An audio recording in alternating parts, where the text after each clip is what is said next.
Chapter 61. Zhonghai.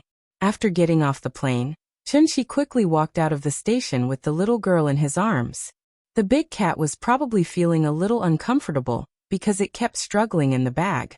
Thinking about it, it would take at least 3 to 4 hours to fly from Rong City to Zhonghai. It had been locked in the bag the entire time, and even breathing was a little difficult. If Chunxi hadn't released a trace of Zhen Yuan for it to refine, this guy would have already started to rebel because of the suffocation. So when they reached the exit, Chunxi quickly let it out. As soon as the zipper was pulled open, the big cat eagerly got out of the bag. Then, it jumped to the ground and immediately shook its body like a dog. Big cat, thank you for your hard work. The little girl held the big cat in her arms, and the big cat looked around curiously. At this time, a familiar voice suddenly sounded. Mr. Chun, you're back? Chunxi looked in the direction of the voice, and saw Ningzhong was suddenly coming out of the car next to him. He couldn't help but ask with some doubts, Mr. Ning, what a coincidence. Hearing this, Ningzhong smiled and said, It's not a coincidence, I'm here to welcome you back. Welcome me back? How do you know which flight I'm on? I have a friend who is an old leader of the airline company. The day you left, I had already said hello to him, and asked him to inform me of your return. As soon as you got on the plane, I received the news and set off. Hearing this, Chunxi had to say helplessly, Mr. Ning, we are old acquaintances. You don't have to be so polite. No, you are my savior, and now you are old Zhang's savior. If you have any needs, of course I should be at your service. What kind of need is taking a taxi? Chunxi was a little speechless. But since Ningzhong was here, of course, he couldn't refuse his kindness, so he got into Ningzhong's car at his invitation. In fact, how could Chunxi not know what Ningzhong was thinking? However, this wasn't a bad thing for Chunxi, so he naturally wouldn't reject people from thousands of miles away. After getting in the car, Chunxi asked about Zhang Jiada's recent situation. Ningzhong immediately explained, Thanks to you, old Zhang has recovered. However, maybe he still can't accept this fact in his heart, so he has been locking himself up at home. I went to visit him a few times, but I was refused at the door. Now, I can only pray that he can walk out of the shadow soon. At this point, Ningzhong couldn't help but let out a long sigh. He lamented, I didn't expect that his illness was actually caused by Ziyuan. I don't know where that brat learned this crooked method. He actually used it on his own father. He's really a villain. It's really scary. How is Zhang Ziyuan now? Old Zhang and him are father and son after all. Naturally, he couldn't take his life, so in the end he gave him a sum of money and sent him abroad, never to let him come back. Unfortunate family. Hearing this, Chunxi was also quite emotional. Then he looked down at the little guy in his arms, and his understanding of education was much deeper in his heart. The car soon arrived at Kangju district. After Ningzhong and Chunxi exchanged a few polite words, Ningzhong decisively ordered the driver to drive away. This made Chunxi a little confused. He thought that Ningzhong would make some request, but he didn't expect that Ningzhong didn't say anything in the end. Could it be that he really came all the way here just to welcome me back? Is this necessary? Chunxi thought as he walked into the district with the little guy in his arms. When they returned home, Chunxi put the little guy on the ground and prepared to change his shoes. At this time, the little guy raised the big cat in front of her and said to it solemnly, Big cat, look, we are home. This will be your home in the future. After that, she ran into the living room with the big cat in her arms, and then directly turned on the TV to look for cartoons. Big cat, I'll treat you to cartoons. Meow. The next day, because there was a rehearsal in the afternoon and the wedding tomorrow, Chunxi extended the little guy's vacation to the day after tomorrow. After breakfast, Chunxi was still washing the dishes. The little guy ran over with the big cat in her arms, and then said happily, Papa, I want to take the big cat out to play. Where do you want to play? In the yard. Oh, okay, wait for me, I'll go with you. Chunxi nodded. When he was about to put the washed dishes into the cupboard, the little guy secretly smiled, turned around, and ran to the door with the big cat in her arms. Hey, don't run. Chunxi took the bowl and quickly chased out of the kitchen. But the little guy didn't listen at all. She ran to the door, and then tiptoed to open the door. Seeing this, Chunshi couldn't stop her, so he had to shout to the big cat. Big cat, look after her, don't let her out of the community. With the big cat accompanying her, the little guy shouldn't have any problems in the community, so Chunshi was not in a hurry. He was going to tidy up the kitchen, and then go out to play with her. Although the child was still young, he had to give her some freedom, didn't he? But then again, Nian used to be very obedient and never ran out by herself.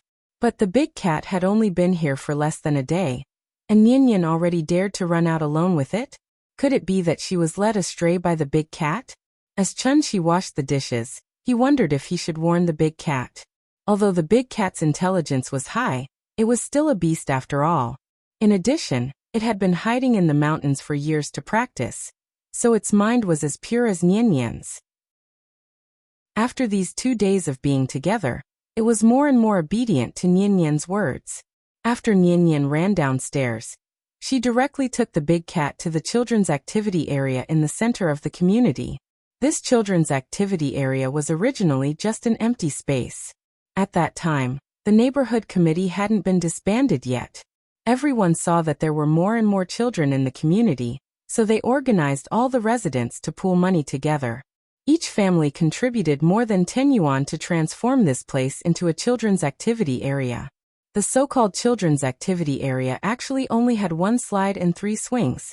Later, when the street office heard about this, they spent money to buy a few outdoor fitness equipment for the community, completely turning this empty space into an important leisure activity area in the community.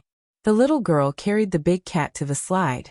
This slide wasn't as exquisite and beautiful as the slide in the kindergarten. Many parts of the slide had even peeled off, but the little girl didn't mind at all. She carried the big cat and climbed up directly. She waited in line until the child in front of her landed safely before sitting at the slide. Then, she carried the big cat and slid down excitedly. One slide was actually only a few seconds, but the little girl liked to play, so she immediately stood up after landing and was ready to line up again to play again. But at this moment, the child behind her didn't seem to notice her, so he rushed down and kicked the little girl's calf directly.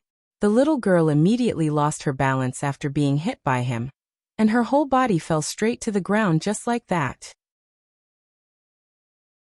Chapter 62. The sudden turn of events caused the little guy to lose his balance.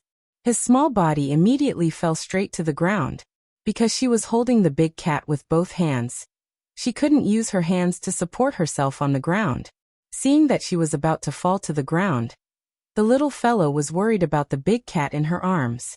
So she instinctively bent her body slightly, afraid that she would crush the big cat if she fell. Bang! After a muffled sound, the little fellow fell heavily to the ground, face first. But fortunately, the big cat was a monster after all. So at the last critical moment, the big cat suddenly jumped out of the little fellow's arms and used its body to support her face, so that the little fellow wouldn't fall to the ground. The little fellow lay on the ground, her head on the big cat's body. Big cat! After regaining her senses, she immediately sat on the ground and hugged the big cat again, ignoring the pain. In the little fellow's heart, the big cat was younger than her, so she should be the one to take care of the big cat. The little fellow nervously looked at the big cat's condition, and after seeing that it didn't seem to have any problems, she wanted to stand up with the big cat in her arms. But just as she moved her feet, she suddenly felt a piercing pain in her knee. The little fellow looked down and found that the skin on her left knee had been scraped, and blood was still oozing out. It looked very serious. The blood mixed with the dust on her knee, and the bright red stain against her white skin was particularly eye-catching. Seeing that she was injured, the big cat immediately jumped out of her arms and made a pouncing posture towards the little boy behind the little fellow. Meow. The big cat jumped to the ground, its front feet touching the ground, and its back legs slightly bent. All the hair on its body stood on end. It stared at the little boy, slightly grimaced, and made a low and hoarse voice. If it wasn't for Chun-Shi's strict order to not change back to its original form, it would have already transformed and pounced on the little boy. Big cat. Don't scare people. Seeing this, the little guy immediately reached out and pressed the big cat's back, dragging it back to his side. Then he hugged the big cat tightly in his arms. The little boy seemed to be frightened by the big cat's appearance. He stood where he was and didn't dare to move. Cats usually don't attack people, but if they really go crazy and bite people, they are much more powerful than dogs. At this time, his parents also saw the situation here, so they quickly ran over to protect the little boy behind them. The little boy's parent was an auntie about the same age as Auntie Zhang. He seemed to be very afraid of the big cat, and immediately hid half of his body behind the auntie. The woman looked at the little boy and then at Nian Nian. When she saw the injury on Nian Nian's knee, she immediately understood what had happened.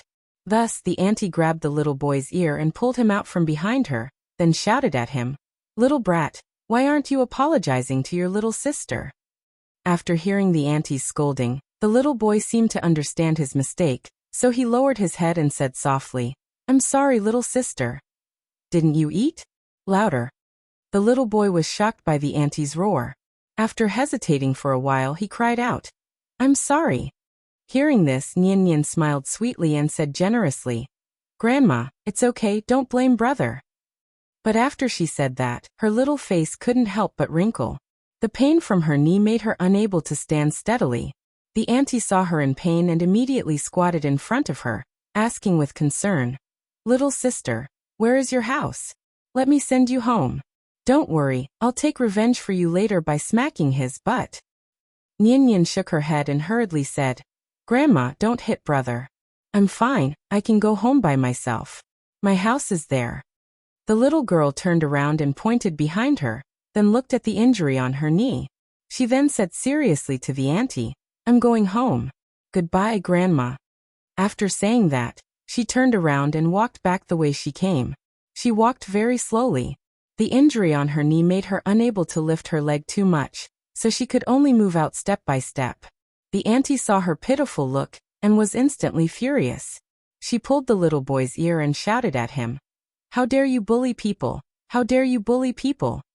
As she said that, the auntie used her hand to slap the little boy's butt. The little boy cried out in pain and shouted, "I didn't do it on purpose." Nian Nian carefully moved home. Because it was only a scratch, there wasn't much blood on her knee. But that kind of pain was real. It was so painful that she couldn't walk. The little girl didn't know why she didn't cry. In short, her mind was completely blank right now. There was only one thought left, to go home. She slowly walked through the forest path, and then came to the main road of the community. Opposite was her home. The little girl stood on the side of the road, looked around carefully, and then moved over step by step. Suddenly, Qinshi's figure appeared downstairs. Then the little girl felt as if she was suddenly flying. The scene in front of her was like a TV series that was fast-forwarded, switching quickly, and her ears were full of whistling sounds. When she came back to her senses, she found that she had returned home. What happened? Qinshi sat on the sofa, then put the little girl on his lap, and then looked at the big cat expressionlessly. The big cat was frightened. It was a beast and a monster in the wisdom realm, so it was particularly sensitive to aura and danger. Qinshi suddenly burst out a strong murderous aura, which scared it so much that its hair stood up, and its whole body seemed to be bigger. "Papa, I'm fine, it doesn't hurt." The little girl seemed to feel Qinshi's strangeness, so she reached out and touched Qinshi's face. Her fingers were a little cold, much colder than Qinshi's face. Qinshi felt the little girl's movement, so he looked down at her, reached out and touched her little face, and then gently put his hand on the little girl's knee. "Tell Papa who bullied you." While speaking, Qinshi's true essence rushed out like a flash flood, and the injury on the little girl's knee suddenly began to recover at a speed visible to the naked eye. However, after hearing Qinshi's words, the little girl shook her head and whispered, "Brother didn't bully me, he didn't mean to hit me. Papa, don't hit brother." Was it really an accident? Hearing this, Qinshi couldn't help but frown, and turned to look at the big cat. Seeing this, the big cat immediately meowed. Fearing that Qinshi wouldn't understand, it quickly nodded its head. 5 minutes later, when Qinshi took his hand away, the little girl's knee had completely recovered. Her calf was as smooth as white jade, as if it had never been injured. The little girl scratched her knee doubtfully, but found that it was as if she had never been injured. Except for the itch in her knee, she didn't feel any pain. She was still young, so she didn't know that what happened in front of her could even be called a miracle. But she knew that it was Papa who cured her. So the little girl immediately laughed and kissed Chunshi on the face. Papa is so amazing. I don't hurt anymore. Asterisk asterisk asterisk asterisk asterisk asterisk asterisk asterisk asterisk asterisk. Chapter 63. In the wedding rehearsal, the main characters were, of course, the bride and groom. Therefore, as a flower girl, the little fellow could not have too many scenes. She only needed to take a flower basket full of petals, appear before the bride, and sprinkle flowers along the carpet. The reason why she was asked to come to the rehearsal was that he was worried that the child would be too young to walk alone on the carpet under the attention of thousands of people. A wedding was sacred and solemn, so it should be done to the best of its ability. Because of the episode just now, the little fellow did not want to go out to play anymore. Seeing this, Chunshi took her out directly and took a taxi to the address sent by Lin Xian, ready to let her play at the rehearsal place. Feng Lei's family was very rich, which Chunshi had always known. But it was not until he took the little fellow to the rehearsal place sent by Lin Xian that Chunshi suddenly had a more intuitive understanding of Feng Lei's family's financial resources. Because Feng Lei's wedding would be held on a luxurious cruise ship. In recent years, with the development of society, cruise ship tourism had become an important part of the international tourism industry, and the total number of passengers around the world was as many as millions. Therefore, more and more people in Huaxia chose to travel by cruise ship. Cruise ships were no longer a rare thing. But it was rare to see someone like Feng Lei who rented an entire cruise ship just for the sake of holding a wedding. This cruise ship was called Xingmeng, and it was a very luxurious large cruise ship, with a displacement of up to 120,000 tons and a maximum capacity of 3,500 passengers. Xingmeng had only been out of the factory for a short time, so compared with some cruise ships around the dock that had been in service for more than 10 or 20 years, it was particularly eye-catching and even exuded a fascinating sense of science fiction. Papa, this ship is so big, even bigger than the Buddha. Chunshi stood on the dock with the little fellow in his arms. The little fellow looked up at the giant cruise ship in front of her, and could not help but open her mouth slightly and let out such a sigh. Hearing this, Chunshi rubbed her little head and said, "The ship is one by one, not one by one, remember?" "Oh, I remember." The little girl nodded blankly, then pointed at the cruise ship and shouted, "Papa, I want to go up and play. I want to take a big ship." "Don't worry, we can only go up when Big Sister comes to pick us up." So, Chunshi hid in the shadow of the cruise ship with the little girl in his arms. While telling her a story, he quietly waited for Lin Xian to arrive. It was now afternoon, and the salty sea breeze wrapped around the warm sunlight, making everything around them seem so peaceful. On the pier, the sound of crashing waves could be heard again and again. It was like pleasant music, making people feel comfortable. The big cat jumped out of the little guy's arms and ran to a stone pillar, where it could bask in the sun and lay down. Looking at its lazy expression, it looked more and more like a real cat. After a while, Lin Xian appeared at the stairs of the cruise ship with a phone in her hand. She looked down, then waved to Chunshi and his daughter and shouted, "Chunshi, come here." After the previous few contacts, the little fellow had completely forgotten the unpleasant incident when she first met Lin Xian. So when Chunshi came to Lin Xian with her in his arms, the little fellow took the initiative to call out to Lin Xian sweetly, "Big sister. Nian is so good. Come and let Big sister hug you, okay?" "Okay." The little fellow reached out, and then moved from Chunshi's arms to Lin Xian's. At this time, the big cat, who was squatting on the stone pillar, also saw the situation here, so it quickly jumped down from the stone pillar, turned into a black shadow, and jumped on Chunshi's shoulder in an instant. "Oh, you have a pet?" Lin Xian glanced at the big cat that suddenly appeared, and was immediately attracted by its obedience, so she reached out and touched the big cat's head. The big cat narrowed its eyes slightly, and after Lin Xian took her hand away, it softly meowed, as if it was greeting Lin Xian. Didn't they say that children can't have pets at home? There seems to be such a saying, but the big cat is different from other pets. It likes to be clean.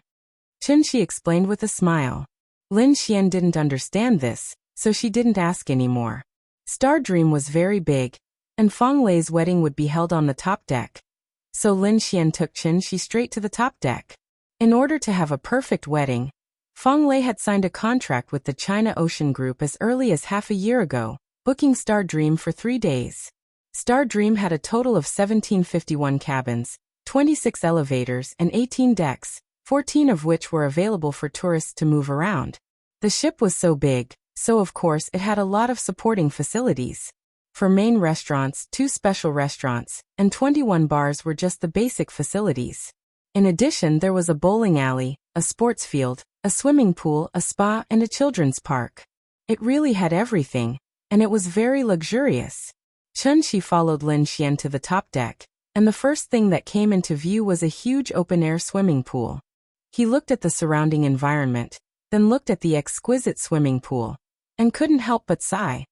Fang Lei usually doesn't talk much, and she looks like a cold goddess. I didn't expect her to love romance so much. You really can't judge a book by its cover.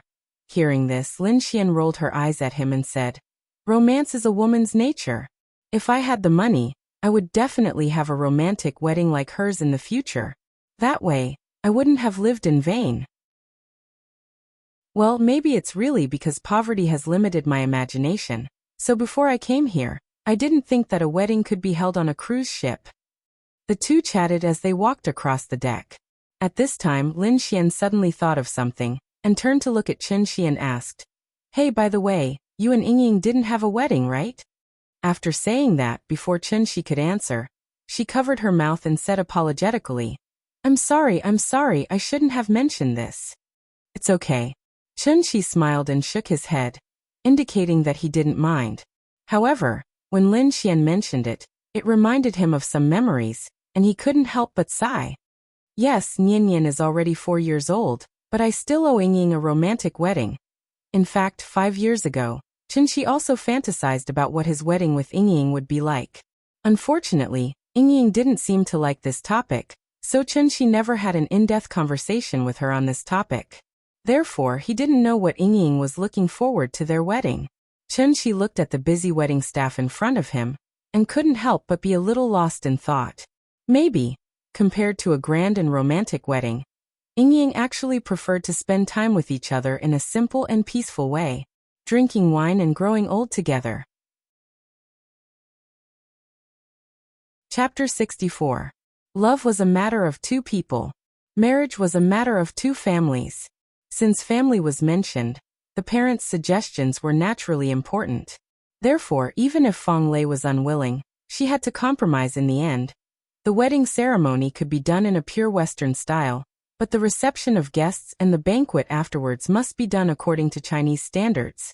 Among the 4 ancient civilizations, ancient Egypt, ancient India, and ancient Babylon had long been annihilated in the long river of history because of the invasion of foreign tribes. As the only surviving one, Huaxia not only had a long history of cultural inheritance, but also maintained the continuity of civilization after being invaded by foreign tribes and maintained the long-term vitality of the Chinese civilization. The reason was that Huaxia people had an indelible national spirit in their bones. Over the years, with the continuous infiltration of Western culture, more and more young people began to like the Western festival, but did not care about traditional festivals such as Tomb Sweeping Day and Mid-Autumn Festival. There were 2 sides to everything in the world. It was not necessarily wrong, and it was not unilateral to blame others for worshipping foreign things. Thanks to Fang Lei, Chen Shi and the little fellow also enjoyed the luxury suite on the cruise ship. Although it was not as good as the 5-star hotel they lived in May, it had a different experience. The little fellow was very excited. This was the first time she had been on a cruise ship, and the first time she had attended someone's wedding. So in the middle of the night, she finally fell asleep under the comfort of Chen Shi. The next morning, because in Western culture, if the groom saw the wedding dress before the ceremony, it would be regarded as inauspicious, so Western weddings did not have the part of picking up the bride. Therefore, Fang Lei and her fiancé, Wang Shiwu, had been living on the cruise ship since last night, quietly waiting for the wedding to begin. Fang Lei's father was a college student in the 1980s.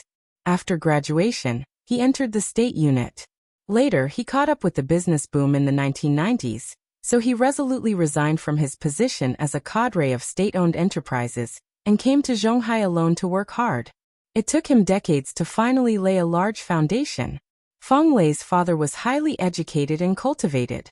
He could be said to be the model of a generation of scholarly businessmen, so he was very popular in the circle of rich people in Zhonghai. Today was his only daughter's big day, so many rich and powerful people would come to support. Early in the morning, countless luxury cars appeared at the dock.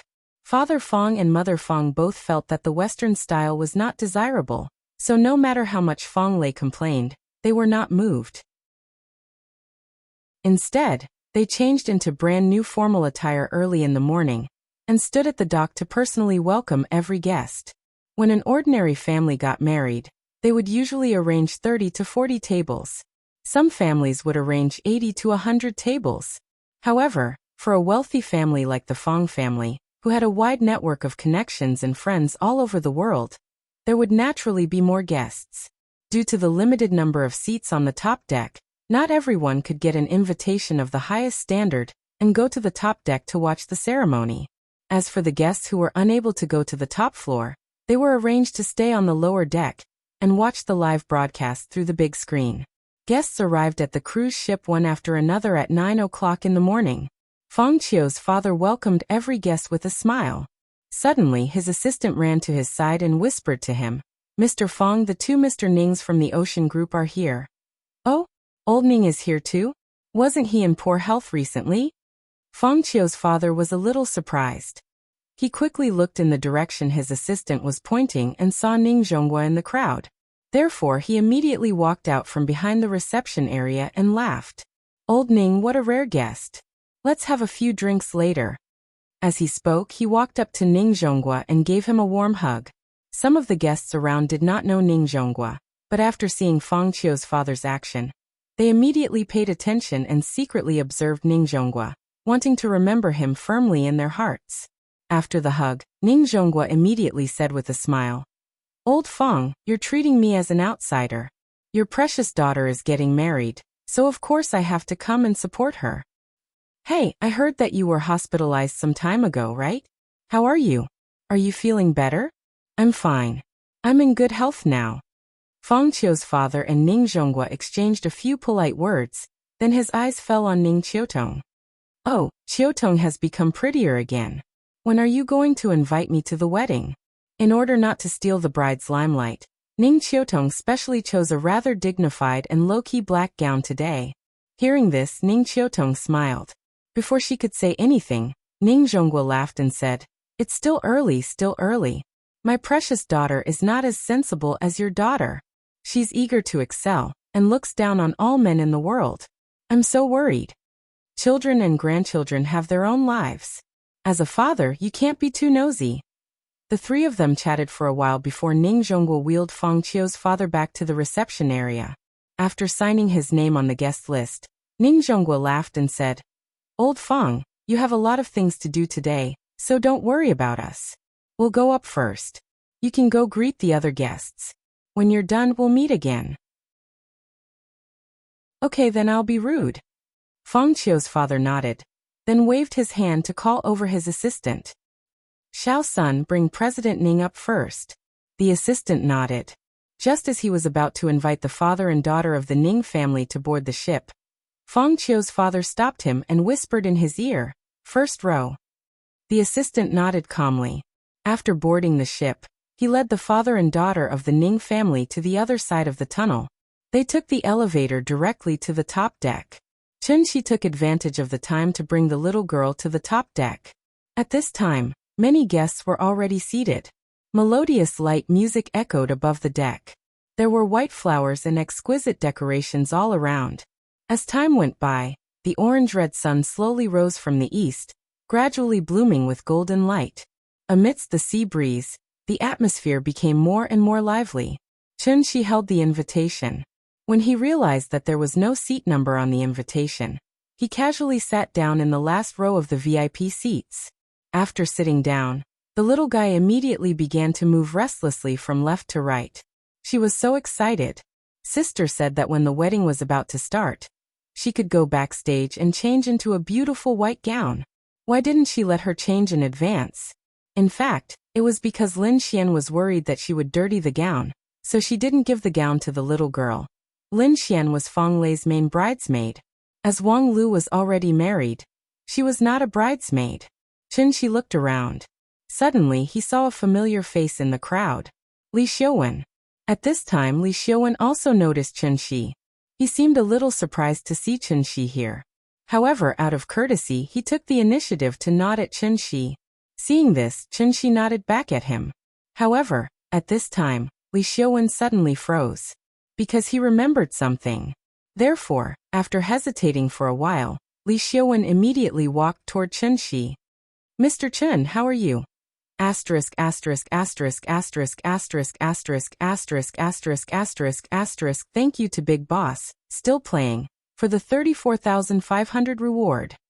Old man, don't rush me to update, I'm already crying. I'm sincerely recommending something good to you guys. I read it every day anyway. The microtheater allows you to watch the complete version of Steel Alchemist in 2 hours. Not only does it save time, but it also allows you to fully understand the plot and essence of the manga. It's highly recommended. I've watched this anime many years ago, but I've almost forgotten it. It's a masterpiece with 0 negative reviews. In addition, he has commentaries for classic anime such as Fate, The Holy Grail War, and Eva. It allows people like me who want to watch anime, but find it too long and wordy, to quickly understand the plot. Other than anime, there are also commentaries for classic movies and TV series. Chapter 65. How have you been? Chen Shi nodded in response. To be honest, he was not familiar with Li Xiuwen. And that night at Sally's restaurant, he even injured Zhao Yuan in front of Li Xiuwen.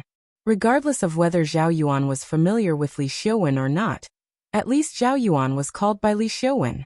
Therefore, when Chen Shi injured Zhao Yuan, it was already disrespectful to Li Xiuwen. Therefore, Chen Shi did not think that Li Xiuwen would have a good impression of him. However, after the two met, Li Xiuwen's reaction was somewhat out of his expectations. What's Mr. Chen been busy with recently? After greeting Chen Shi, Li Xiuwen sat beside Chen Shi and asked with a smile. Taking care of the child. After saying that, Chen Shi rubbed the little one's head.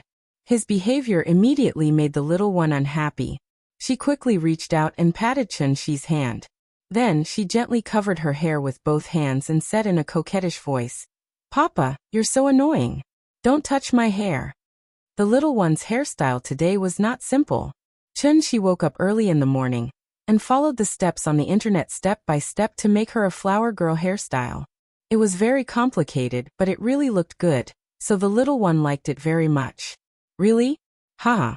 Li Xiuwen could not help but laugh dryly. He had already seen Chen Shi's information from Zhao Yuan, but his intuition told him that Chen Shi was not simple. If he was really as simple as the information described, how could he explain the blank 5 years in between? It was very rare in today's society for a person to mysteriously lose 5 years' worth of information and not be able to find anything. It was also because of this that when Zhao Yuan wanted to seek revenge on Chen Shi, he was not optimistic about Zhao Yuan, and even wanted to advise Zhao Yuan not to pursue the matter anymore. Unfortunately, Zhao Yuan wanted to hurt Lin Xian, and because of this he angered Li Xiuwen. The two parted on bad terms, so Li Xiuwen did not know whether Zhao Yuan had sought revenge on Chen Shi or not. Following this period of investigation, Li Xiuwen realized that things were getting more and more complicated. Because Zhao Yuan had gone missing. The day after the two of them met, she disappeared. Even the Zhao family did not know where Zhao Yuan had gone. It was as if he had completely disappeared from the face of the earth. No matter how one looked at it, there was something strange about this matter. Hence, the moment Li Xiuwen saw Chen Shi, he could no longer suppress the doubts in his heart. He pretended to ask casually, "Oh, by the way, I wanted to ask you, did Zhao Yuan come to you again after that?" Hearing this, Chen Shi did not immediately answer. Instead, he glanced at Li Xiuwen without batting an eyelid. Seeing this, Li Xiuwen immediately chuckled and explained, "Zhao Yuan and I can be considered acquaintances. Mr. Chen, you are Lin Xian's friend. If he still finds trouble with you, I can be a peacemaker and have a good talk with him. After all, it's better to squash enmity rather than keep it alive." After hearing Li Xiaowen's words, Chunxi shook his head and said calmly he didn't find me. Oh, Li Xiaowen nodded, then said somewhat unwillingly. Alright, if you need any help, just let me know. I don't have your number yet. If you don't mind, let me know? As he spoke, Li Xiaowen took out his phone and waited for Chunxi to give him the number. But at this moment, a voice suddenly came from behind them. Mr. Chun. Chunxi looked back and saw Ning Zhonghua and Ning Qiutong coming up behind him, side by side. Mr. Ning. Haha, what a coincidence, Mr. Chen. Ning Zhonghua laughed as he came to Chunxi's side then sighed. We are really fated to meet at someone else's wedding. This time, I didn't arrange it on purpose. After saying this, Ning Zhonghua laughed loudly, as if meeting Chunxi here was something to be happy about. Mr. Chun, hello. Ning Qiutong looked at Chunxi with a complicated expression, then lowered her head to greet him. She had already heard about Zhang Jiada from Ning Zhonghua, so she truly understood how powerful Chunxi was. Therefore, when she spoke, her tone and expression naturally carried a little bit of respect. Ning Zhonghua's sudden appearance caught Li Xiaowen off guard. They were all in the same circle, so how could he not know Ning Zhonghua and Ning Qiutong? He also had his own shipping company, but compared to the Ning family's Ocean Group, it was really a small business. Many of his company's orders were even leftovers from the Ocean Shipping Group, and then they were casually outsourced to him. Uncle Ning, Sister Ning, hello. After Ning Qiutong and Chunxi finished talking, Li Xiaowen quickly stood up and chose a very suitable time to appear in front of Ning Zhonghua. Ning Zhonghua seemed to have seen Li Xiaowen at this time. He turned his head and laughed. Oh, it's Xiaowen? Where's your dad? Why don't I see him? My dad is still abroad, so I can only come on his behalf today. Oh, okay. Ning Zhonghua nodded, as if he had no intention of talking to him in depth. Seeing this, Li Xiaowen could not help but feel anxious. Although the Ocean Shipping Group had been handed over to Ning Qiutong, Ning Zhonghua's words still had a decisive effect. In fact, Li Xiaowen's relationship with the Ning family was quite deep. The reason why he was named as one of the top 10 youths in Zhonghai was mainly because of his shipping company. This company was built by him, and the reason why it developed so quickly was because of Ning Zhonghua's help. A small company with no qualifications, in just a few years, through the outsourcing of the Ocean Shipping Group, became one of the top 10 shipping companies in Zhonghai. What did it rely on? It relied on face. It was his dad's face. Ning Qiutong looked down on Li Xiaowen, because she felt that this person lived too superficially. Although they were all rich second-generation heirs living in the shadow of their fathers, Ning Qiutong could take charge of the entire Ocean Shipping Group on her own. Li Xiaowen, on the other hand, only knew how to deal with the media in his empty company, busy with magazines and newspapers, and promote his name as one of the top 10 youths in Zhonghai. His so-called projects were, in fact, all obtained through connections. Therefore, after Ning Qiutong took charge of the Ocean Shipping Group, she started to reduce the number of outsourced projects, intentionally or unintentionally, in the name of maximizing profits. This move made Li Xiaowen's life a little difficult, so he had already started to plan to wait for his dad to come back to China and bring him along to visit Ning Zhonghua. He did not expect to see Ning Zhonghua here today, so he was caught off guard. Li Xiaowen was still thinking of ways to strike up a conversation with Ning Zhonghua, but at this moment Lin Xian, wearing a white off-shoulder bridesmaid dress, suddenly appeared. She stood by the railing on the deck, waved at Chunxi from afar, and shouted, "Chunxi, over here, quickly bring Nian over to change. The wedding is about to begin. Thank you to Kadet Sumuri for the 10,000 reward. Old man, don't rush me too much, really. Indeed, your urging can affect me. If it wasn't for the fact that I really couldn't write, I would have done it long ago. If I were to write the traditional face-slapping chapter of Nian being pushed down, I would write at least 10 chapters. The face-slapping wouldn't stop at all." Chapter 66. Just as Ning Zhonghua was about to send Li Xiaowen away and sit down to chat with Chunxi, Lin Xian appeared. Her appearance immediately attracted the attention of many people. Lin Xian was very beautiful today. Although she had already put on the simplest bridesmaid makeup in order not to steal the bride's limelight, and wore the simplest white dress, it still could not hide her beauty. "Excuse me, I'll excuse myself for a moment." Chunxi stood up, nodded slightly at Ning Zhonghua, and walked towards Lin Xian with the little fellow in his arms. You go ahead, we'll talk later. Ning Zhonghua hurriedly stepped aside and gestured for him to go ahead. Li Xiaowen was confused by his actions. Looking at this situation, Ning Zhonghua's relationship with Chunxi was much better than he had imagined. Also, Li Xiaowen had a feeling. Ning Zhonghua seemed to be lowering his status in front of Chunxi. What kind of show was this? Li Xiaowen had not recovered from his shock, but Ning Zhonghua had already walked away. When Li Xiaowen finally reacted and wanted to chase after Ning Zhonghua to chat, Ning Zhonghua had already walked towards the first row of the VIP seats under the guidance of his assistant. That place was not a place anyone could sit, so Li Xiaowen had no choice but to stop in his tracks. Then, he turned to look in the direction that Chunxi had left. He saw Lin Xian carrying the little fellow and chatting happily with Chunxi as they walked towards the staircase. Chunxi carried the little fellow to Lin Xian. After sizing her up, he teased, "You're so beautiful today, don't steal the bride's limelight." Hearing this, Lin Xian could not help but spit at Chunxi. Her face was a little red, and her tone was a little shy. She complained, "Don't talk nonsense, there's only one main character today, I'm not as pretty as her." Although that was what she said, Lin Xian felt that Chunxi's words made sense, so she decided to touch up her makeup later. For example, she would make her nose shorter and her skin tone darker. This was what a bridesmaid should do. Sister hug.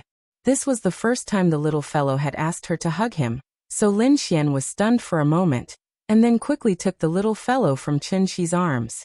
After she hugged the little fellow immediately wrapped his arms around her neck and leaned his head on her snow-white shoulders. The reason why the little girl was so enthusiastic was actually not because of the little dress that belonged to her. Girls like beautiful things, even children were no exception. Was not an exception. So after wearing it once yesterday, the little fellow was completely mesmerized.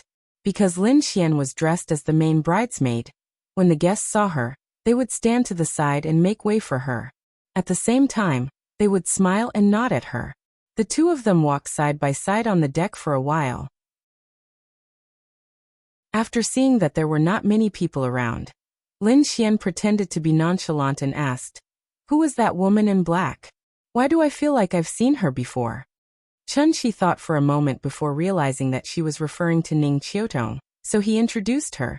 "She's Ning Qiutong, Li Xiaowen also knows her, so I guess you've seen her before." Hearing this, Lin Xian was silent. When she sent Chunxi home that day, she saw some things with her own eyes. In order to see the woman's face clearly, Lin Xian especially waited until the woman left before leaving. So she could not be wrong. The woman in the black dress was the woman who suddenly knelt in front of Chunxi that night. After thinking for a while, Lin Xian continued to ask, "Li Xiaowen's friends are not ordinary people. Didn't you just return to Zhonghai? How did you get to know them?" "Because of a misunderstanding, I became friends with his father, so I went to their house a few times."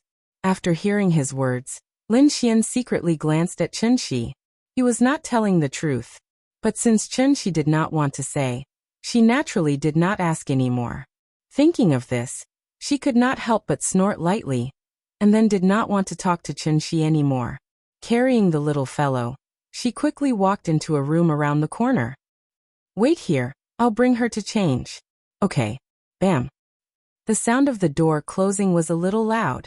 Chunxi did not seem to notice Lin Xian's strange behavior. After seeing her close the door, he stood by the railing and looked down at the scenery below. After waiting for a while, Lin Xian still had not come out, but the sound system on the cruise ship rang. The band on the top deck began to play. The string quartet performed a soothing and melodious classical music. After the guests on all levels of the cruise ship heard the music, they stopped the noise and sat quietly in their seats, waiting for the wedding to begin. About 10 minutes later, the cruise ship set sail with a deep and drawn-out whistle. The flower girl was not the bridesmaid, so the cuter the better. So when Lin Xian came out with the little fellow again, the little fellow had changed into a top Israeli wedding dress brand, Galia. Lahav custom-made white puffy gauze dress. She was wearing a pair of white princess shoes and a garland made of real flowers on her head. She looked like a little angel who had descended from the heavens to the mortal world. Nian is so cute. Come, let daddy kiss you. Seeing his daughter's cute little face, Chunshi was suddenly overjoyed and quickly stepped forward to kiss her. However, the little fellow was now proud. Before Chunshi's mouth could get close to her, the little fellow pressed her forehead and pushed him away. She pouted and said with disgust, "No, Papa is annoying. You'll dirty me." After that, she buried her head in Lin Xian's shoulder again. Chunshi was a little speechless. He was actually disliked by his baby daughter. "Stop it, the wedding is about to begin. Go back and sit down. I have to take Nian to find Lei Lei. See you later." After that, Lin Xian took the little fellow to Feng Lei's room. Seeing this, Chunshi could only shrug helplessly, and then walk toward the deck. The deck was packed with people, and the VIP seats had long been filled. Many children did not want to watch the broadcast, so they did not listen to the adults at all, and ran to the top deck to see the live scene. Since they were guests, it was naturally impossible to chase them out of the top deck, so there were more and more people on the top deck. Chunshi didn't like to join in the crowd, but in order to take a few beautiful photos of the little girl as a souvenir, he had to apologize while trying his best to squeeze into the crowd. It wasn't until he stepped on the red carpet that he finally stopped. The red carpet crossed the entire deck. On one side was the flower arch of the wedding stage, and on the other side was the passage for the bride and groom. Suddenly, the music stopped. Then, a wedding officiant dressed as a priest slowly stepped on the red carpet and walked toward the wedding stage. After the priest finished his speech, the music started again. But this time, it was the wedding march that was playing. The groom, Wang Shiwu, slowly appeared at the end of the passage under the priest's introduction. After the groom stood on the stage, the best man and the bridesmaid walked up the passage one by one. After the best man and bridesmaid were in place, Chunshi finally perked up. Because the little fellow was going to appear. Others' focus was on the bride and groom, but his focus was all on the flower girl. If he could, he would probably laugh out loud without hesitation.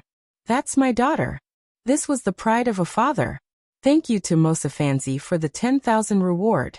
The first group number of this book, 5117933123. Chapter 67. Chunshi looked at the entrance of the passage nervously. Suddenly, the little girl appeared. She was like a cute little angel, wearing a white fluffy gauze dress, and suddenly appeared in front of everyone's eyes. The little girl's expression was a little nervous, and her little face was very tight. Perhaps she didn't expect there to be so many people here.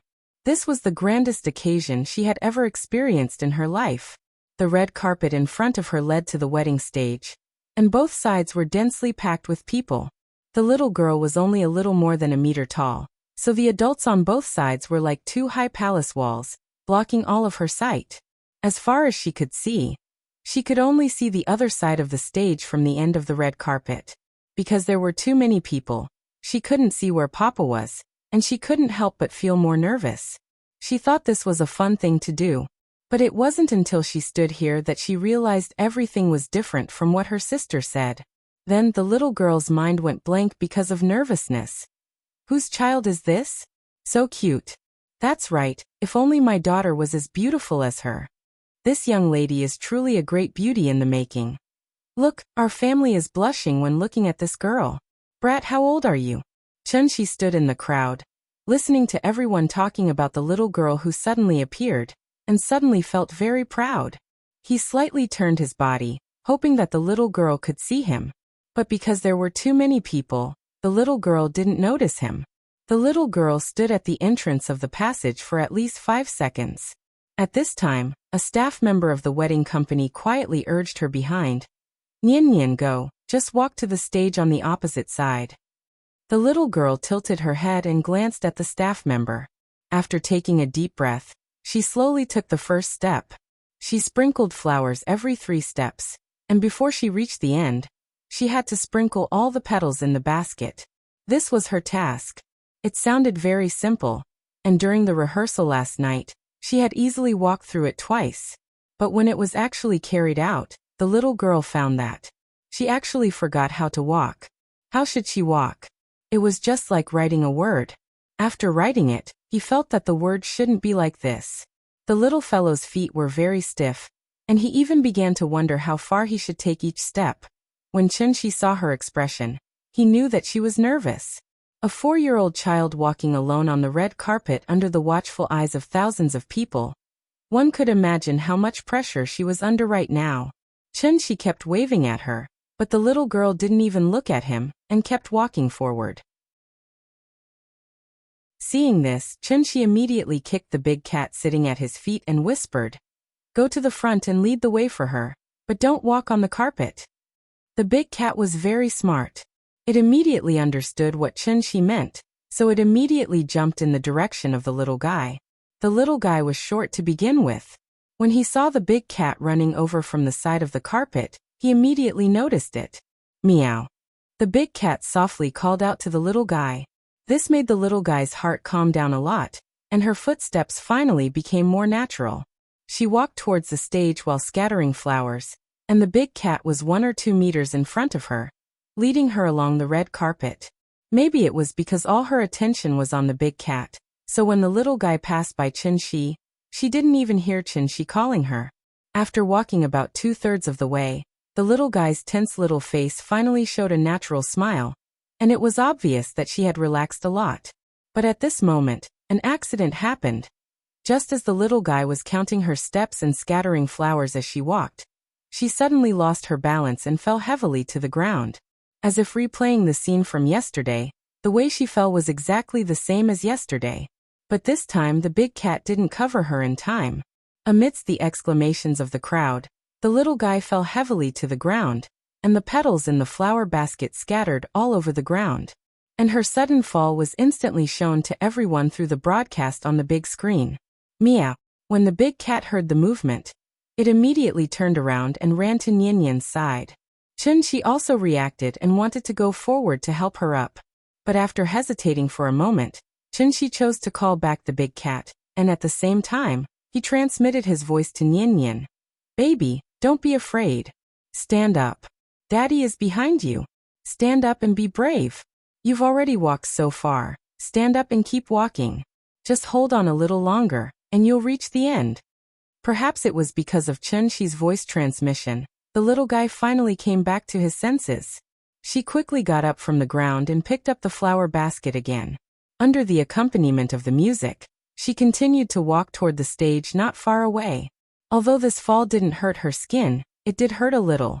So the little guy could only limp towards the stage. At this time, Lin Xian also walked to the bottom of the stage, stood at the end of the red carpet, and opened his hands to wait for her arrival. But unfortunately, she hadn't finished walking, but there were no more petals in the flower basket.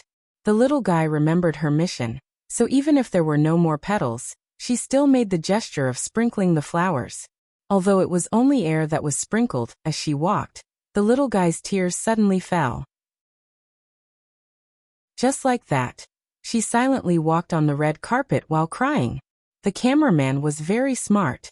After the little guy fell, he immediately moved the camera to the bride, who was about to appear at the end of the aisle. Finally, Nian-Nian walked to the front of the stage. Lin Xian hugged her, then carried her around to the temporary lounge behind the stage. The moment they left, the crowd on the deck suddenly burst into loud cheers. The bride appeared, and the scene of her falling, no one seemed to have seen at all. In the lounge, Lin Xian put the little guy on a chair, then gently wiped away her tears. "Baby, does it hurt? Don't cry, it's okay." The little guy didn't cry out loud, but at this moment, she finally couldn't hold it in anymore. Just as Lin Xian was showing concern for her, the little guy suddenly jumped into Lin Xian's arms, then cried out in a sobbing voice, "Sister, I'm sorry, I screwed up." It's okay, baby. You've already done very well, don't cry, don't cry." Lin Xian hugged the little guy tightly, constantly comforting her. She was very sad and blamed herself, so she kept repeating, I'm sorry. At this moment, Chunshi finally rushed over. Lin Xian glanced at Chunshi, then motioned for Chunshi to come over. She was the main bridesmaid, so she couldn't just leave. Lin Xian gently pushed the little guy into Chunshi's arms. At this moment, the little guy finally saw Chunshi, so she cried even harder. Chapter 68. Well, baby, don't cry. Chunchi gently patted the little fellow on the back, and then gently comforted her. It's normal to fall. You don't have 4 legs like the big cat. Daddy often falls down. Didn't you fall down once yesterday? Why didn't you cry yesterday, but today you cry like a little kitten? Hearing this, the little fellow raised her head from Chunchi's arms, and then sobbed and sadly blamed herself. It's my fault. I was the flower girl for my sister, but I fell down and the petals were all gone. I'm so sad. I'm so sad. The more the little fellow spoke, the sadder she became, and her snot and tears could not stop flowing. Chunchi quickly took out a few pieces of paper and wiped her face. Then he held the little fellow in his arms and comforted her. It's okay. It's okay. Sister won't blame you and Daddy won't blame you. It's not terrible to fall down. What's terrible is not having the courage to stand up, understand? The little fellow did not speak, but her crying was much softer. Seeing this, Chunchi gently patted her on the back again and said softly, You're still young, and you'll definitely encounter different kinds of difficulties in the future. Remember Daddy's words, don't be afraid when you encounter difficulties in the future. And don't cry, but face them with strength and courage. In this way, you won't fall in the same place for the second time, okay? It seemed that his comforting words were effective. The little fellow lay in his arms and gradually stopped crying. On the stage, separated by a wall, the bride and groom said, I do, to each other under the inquiry of the officiator. Behind the stage, the little fellow lay in Chunchi's arms, nodded gently and said, Okay. The cruise ship slowly sailed away, and several seagulls flew over the cruise ship. Suddenly, there was an earth-shattering cheer on the cruise ship. That was the heartfelt blessing of everyone to the newlyweds. The ceremony was over, and the host asked everyone to move to the dining room through the sound system. Then Lin Xian rushed to the lounge in a hurry. She turned the corner, and just as she entered the lounge, she saw Chunchi standing on the bow of the ship, holding the little fellow's arms with both hands and holding her high in the air. Papa, I'm flying. Woo-woo, I'm flying. The cruise ship cut through the waves like a pair of scissors, cutting a long crack in the sea. The little fellow was suspended in mid-air, but after looking down at the sea beneath her feet, she wasn't afraid at all. Instead, she was dancing with excitement. Chunchi, what are you doing? Seeing this scene, Lin Xian was scared out of her wits. She hurriedly ran to Chunchi's side to take the little guy. What kind of father are you? Do you know how dangerous this is? This was a cruise ship. If you fall down, you'll immediately be smashed to pieces. After hugging the little fellow tightly in his arms, Lin Xian glanced below the bow with lingering fear. Then he gave Chunchi a fierce kick. But Chunchi's leg felt like it was made of iron, and her high heels were already squeezing her toes tightly. This bump caused her foot to hurt like hell. Therefore, she couldn't help but curse angrily. F***ck. Chunchi looked at her helplessly. Just as he was about to explain, Lin Xian had already carried the little fellow and walked quickly to the restaurant. Hey, that's my daughter. Get lost. How can you take care of your daughter like this? Chunchi stood at the bow of the ship and shouted helplessly. However, what responded to him was Lin Xian's angry roar. In Restaurant 1, Father Fong invited Ning Zhonghua to take a seat. The people at this table were not relatives or friends. They were all well-known rich and powerful people in Zhonghai. Ning Zhonghua exchanged a few pleasantries with Father Fong, then greeted some of his acquaintances who were already at the table. Then he quietly called Ning Qiutong and ordered, Go find Mr. Chen and see if you can invite him over. Hearing this, Ning Qiutong couldn't help but frown and ask, He's not even a member of this circle. Is it appropriate for us to invite him over? As she spoke, she motioned for Ning Zhonghua to look at Father Fong, the host. Listen to Dad go. Being on good terms with him will do us no harm. No matter how rich we are, we need to be alive to spend it, right? Mr. Chen is a hidden expert, but as long as he is willing to do something, then there will be a day when his name will spread far and wide. When that time comes, they won't go directly to Mr. Chen. They will have to go through me. Do you understand what I mean? I understand, but I don't think he will come. Ning Qiutong said this, but she still turned and walked out. Inviting him over was just to express their attitude. As for whether he would come or not, That was another question. Ning Qiutong walked slowly from the deepest part of the venue to the door, carefully scanning the guests at each table. Finally, she found Chen Shi in a corner. Lin Xian was the main bridesmaid, so after carrying the little girl into the dining room, she had to return the little girl to Chen Shi. Then she changed into the toast dress with Feng Lei. Chen Shi's table was very interesting. It seemed to be a table for women and children. At the 12 tables he was the only man. The others were all women and children. Ning Qiutong stood not far away, listening to Chen Shi and a few women talking about children's education.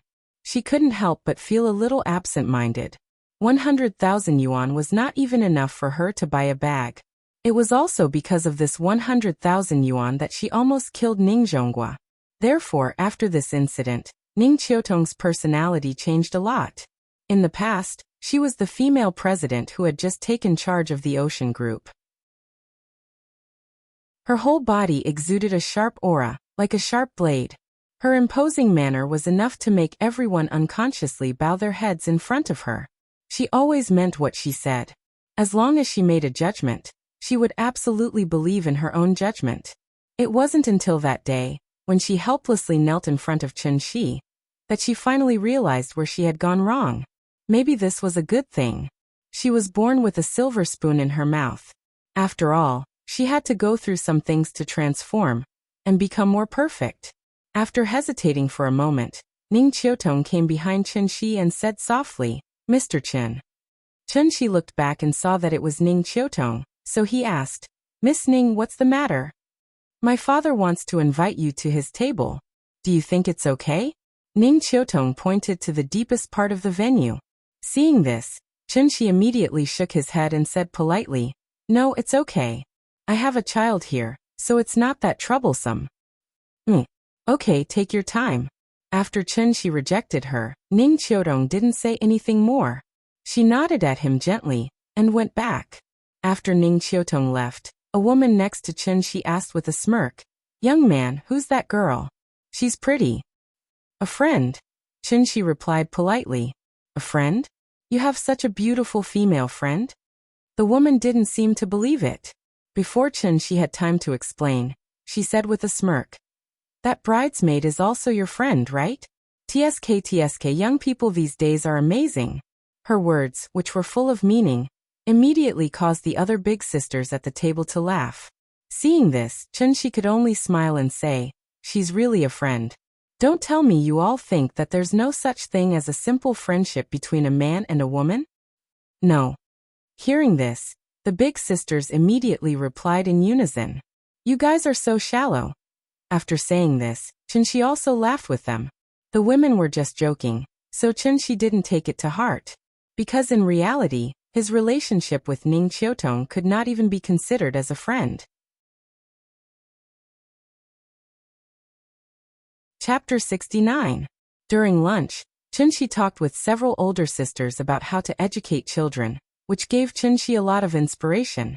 For example, don't hold the child all the time, and let her walk around more. Children must walk more, and walking is good for joint development.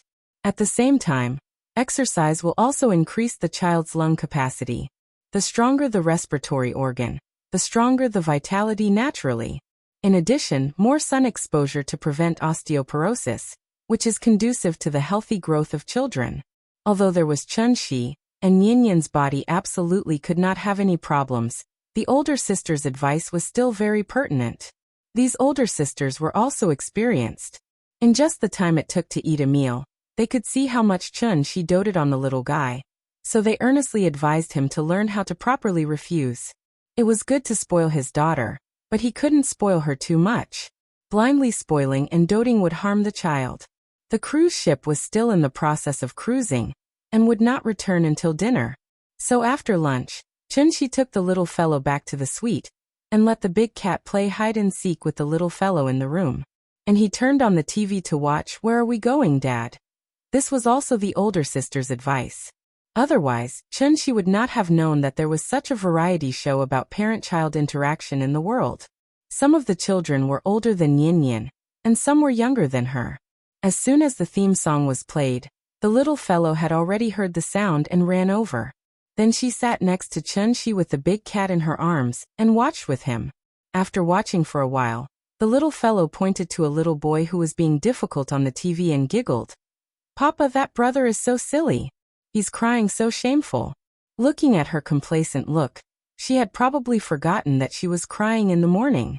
Hearing this, Chun-Shi couldn't help poking her little face and said with a smile, "You know how to be shy, then don't be like this brother in the future, crying all the time."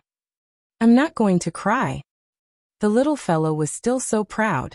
The father and daughter chatted and joked while watching TV. At this time, a knock suddenly sounded. "Sister is here. I'll open the door." Lin Xian said that she would come and play with her after she was done. So the little girl immediately jumped off the sofa and ran to open the door.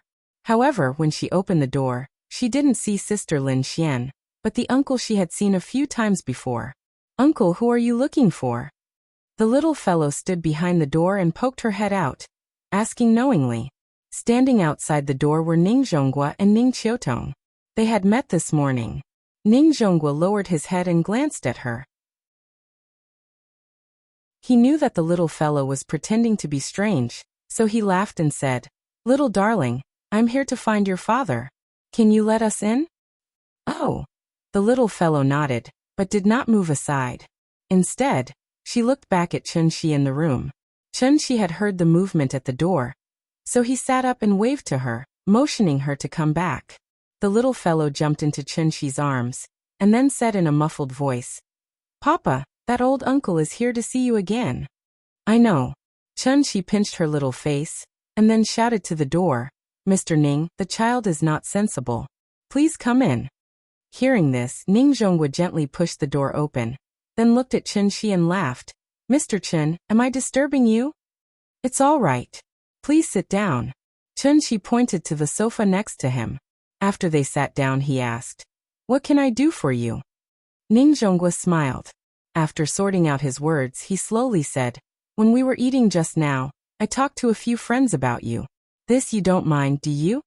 Chun-Shi shook his head with a smile and replied, "It's all right. I don't mind." That's good, that's good." Ning Zhonghua nodded and seemed to be relieved, so he continued, "After one of my friends heard about your medical skills, he asked me to ask you if you can completely cure his diabetes." "Diabetes?" Hearing this, Chun-Shi couldn't help but feel a little dumbfounded. He suddenly knew that Ning Zhonghua had bragged about his magical skills outside. "It can't be cured?" Ning Zhonghua carefully probed. "It can be cured." Chun-Shi nodded. After glancing at Ning Zhonghua, an idea popped up in his mind. So he slowly said, "Diabetes is not a terminal disease. As long as you take the pill I gave you last time, you will naturally be cured, but..." Here came the point. Seeing this, Ning Zhonghua immediately leaned forward slightly, looking like he was all ears. Chun-Shi raised a finger and smiled. 1 million per pill, and the actual effect is not as good as the one you took before. Some difficult diseases may require a few more pills." After saying this, he looked at Ning Qiutong thoughtfully. Of course, Ning Qiutong knew why Chun-Shi was looking at her, so her whole pretty face immediately blushed. She was a little embarrassed and quickly said, "I'm sorry, Mr. Chen. I really didn't recognize you before." "Don't say any more, it's all in the past." Chun-Shi smiled and interrupted her, then continued to say to Ning Zhonghua, "There are a few diseases that my pills can't cure. In Chinese medicine, I can't cure the 4 major syndromes of wind, tuberculosis, and diarrhea. In Western medicine, I can't cure AIDS, cancer, leukemia, rheumatoid arthritis, and amyotrophic lateral sclerosis, which are listed as the world's 5 most difficult diseases in the world by the World Health Organization. As for other diseases such as diabetes and cirrhosis, if you take a few more pills, you can slowly recover." In fact, it was not that he couldn't cure these so-called terminal diseases, but that they were too troublesome. These terminal diseases either involved cellular lesions or the central nervous system. If he wanted to cure them completely, in addition to taking immortal medicine, Chun-Shi also had to use his true essence to carefully comb the patient's body. For the current him, the burden and consumption were a little too great. After listening to Chun-Shi's words, Ning Zhonghua nodded repeatedly and said, "Yes, Mr. Chen, 1 pill from you can guarantee that the disease will be cured." It's 10,000 times better than going to the hospital and constantly tormenting. That's it. Come to me the day after tomorrow, and I'll give you 10 pills first. Okay, then we won't bother you. Take a seat. After Ning Zhonghua and Ning Qiutong gently closed the door and left, the little fellow came to Chen Shi and asked in a sweet voice, Papa, can you cure diseases? Of course, didn't Papa just cure you yesterday?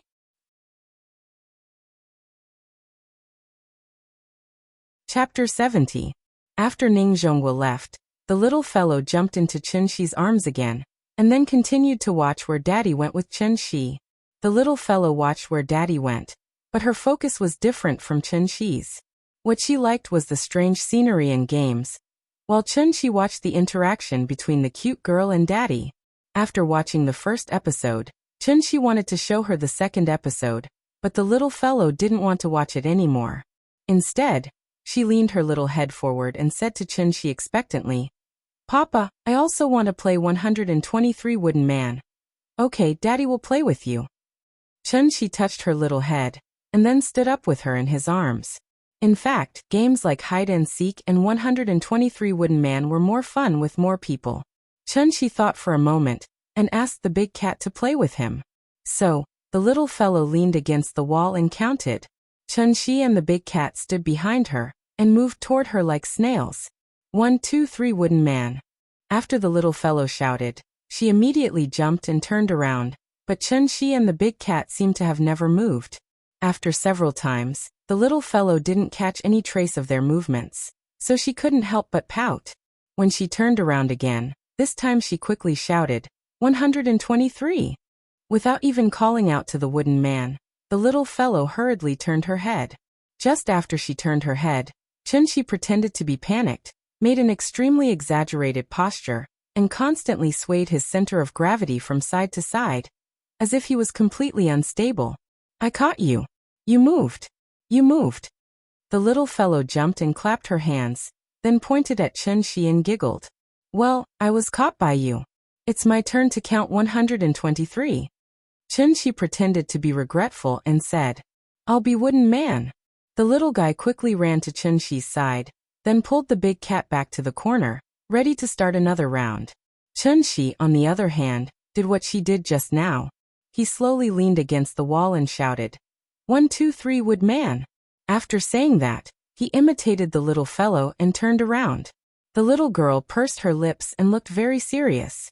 She had just taken a step with her left foot, and her little hand was still waving in the air.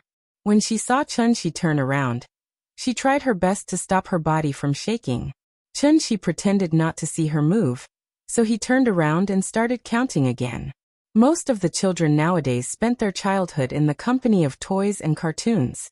It wasn't that they didn't like to play games such as 123 Wooden Dummies, hide and seek, but because there was no one to play with. Chen Shi was very patient.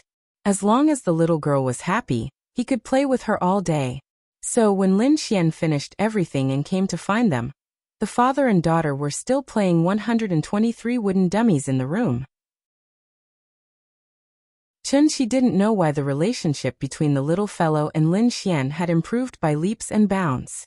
Lin Xian was just an ordinary big sister in the eyes of the little fellow, but after attending Fang Lei's wedding, the little fellow began to like Lin Xian very much. So when she heard the knock on the door, she ran to open it excitedly. This time, it was Lin Xian standing outside the door. When Lin Xian saw that she was sweating profusely, her first reaction was to take her to the bathroom and wash her face with a hot towel. What are you playing? Are you having so much fun? 123 wooden dummies. It's so fun. After Lin Xian washed her face, the little fellow's whole face was still red, looking like a ripe apple. Have you been playing for a long time? Are you tired? Tired. But it's fun. Lin Xian gently tapped the tip of her little nose, then carried her out of the bathroom. Drink some water. Children need to drink more water.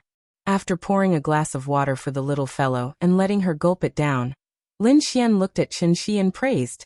When a man takes care of a child, not many are as patient as you. Hearing this, Chen Shi suddenly smiled and said, This is my daughter. If I don't have patience for her, who will? Lin Xian smiled and didn't say anything. Then she took the bouquet she brought and handed it to the little fellow. Big sister brought you a bouquet of flowers, do you like it? I like it. It's so beautiful. It smells so good.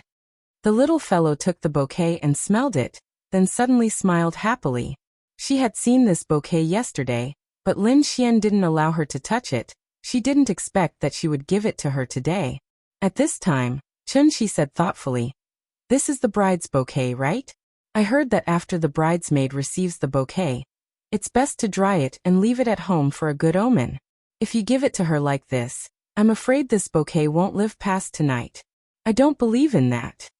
Lin Xian shook her head and pinched the little fellow's little face, then looked at Chunxi thoughtfully and said, "Happiness isn't given by others, it's fought for by oneself." That's insightful. Chunxi gave her a thumbs up, then continued to smile and said, "Yesterday I heard from Fong Lei that you seem to have been single all this time? Since happiness is fought for by oneself, why don't you fight for it? This woman is an old lady after 28, she can't be single forever, right?" Hearing this, Lin Xian's expression changed, as if she was a little angry. "It's none of your business." Her voice wasn't loud, and after she finished speaking, she turned her head and played with the little fellow. It seemed that she didn't want to talk to Chunxi anymore. Seeing this, Chunxi could only smile awkwardly and quickly apologized to her. "Sorry, I said too much." "Humph." Lin Xian snorted softly but still didn't say anything. The atmosphere was a little awkward. Chunxi looked at the TV and didn't dare to say anything more. After Lin Xian played with the little fellow for a while, she seemed to have calmed down.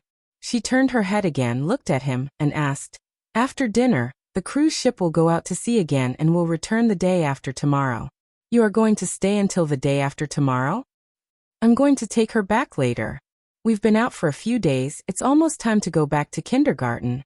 Lin Xian was stunned for a moment, as if she didn't expect them to leave so soon, so she immediately became a little anxious and said quickly, "It's rare to have such an opportunity. Why don't you stay for a few more days? Now the country is advocating to reduce the burden. The child is only 4 years old. There's no need to send her to kindergarten in such a hurry, right?" Chunxi was choked by her words. After thinking about it, he replied seriously, "I mainly want her to develop a habit. She's more than 4 years old, so the sooner she gets used to the school environment, the faster she can adapt to primary school in the future. But there's no need to rush in these 2 days, right? She's only 4 years old. You're suppressing a child's nature. Besides, she's only in the middle class, right? Most of the time she goes to kindergarten, she's just playing with the teacher." After saying that, Lin Xian looked at the little fellow and asked, "Nian Nian, do you want to play on the cruise ship for 2 more days? Sister will take you to the children's park. You haven't been there yet, right?" "I want to go. I want to go to the children's park." When it came to playing, the little fellow immediately became excited and wanted to stand up with a bouquet of flowers. Lin Xian hugged the little fellow and glanced at Chunxi as if to show off. Seeing this, Chunxi could only shake his head and smile bitterly. "I only applied for 7 days of leave from the teacher. Today is already the 7th day. Give me the phone, I'll talk to the teacher."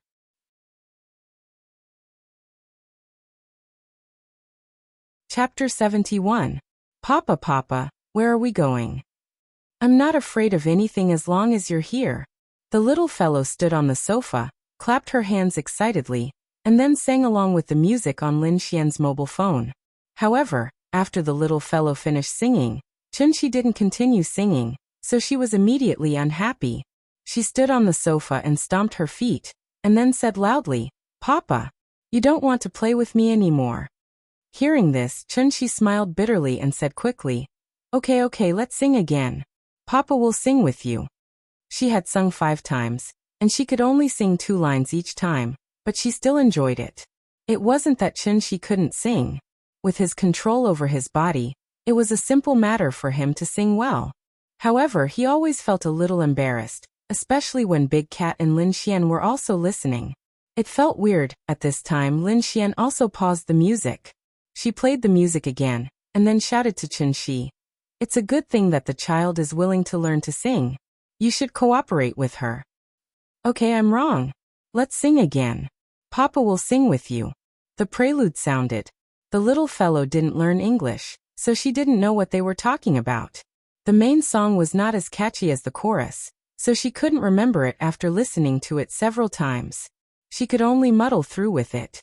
Finally, the chorus came. Before the music on the mobile phone started, the little fellow was already shouting, "Papa, Papa, where are we going?" After singing this sentence, the little fellow realized that she couldn't keep up with the beat. After a pause, she finally caught up with the rhythm, waved her little hands and shouted, "I'm not afraid of anything." After singing, the little fellow looked at Chun-Shi with some expectation. "Baby, baby, I'm your big tree. I'll accompany you to watch the sunrise for the rest of my life." Chun-Shi caught it accurately, which made the little guy immediately jump from the sofa happily, and then directly rushed into Chun-Shi's arms. "Daddy, Daddy, where are we going?" Hee hee. The song, "Where Are You Going, Daddy?" played on a loop.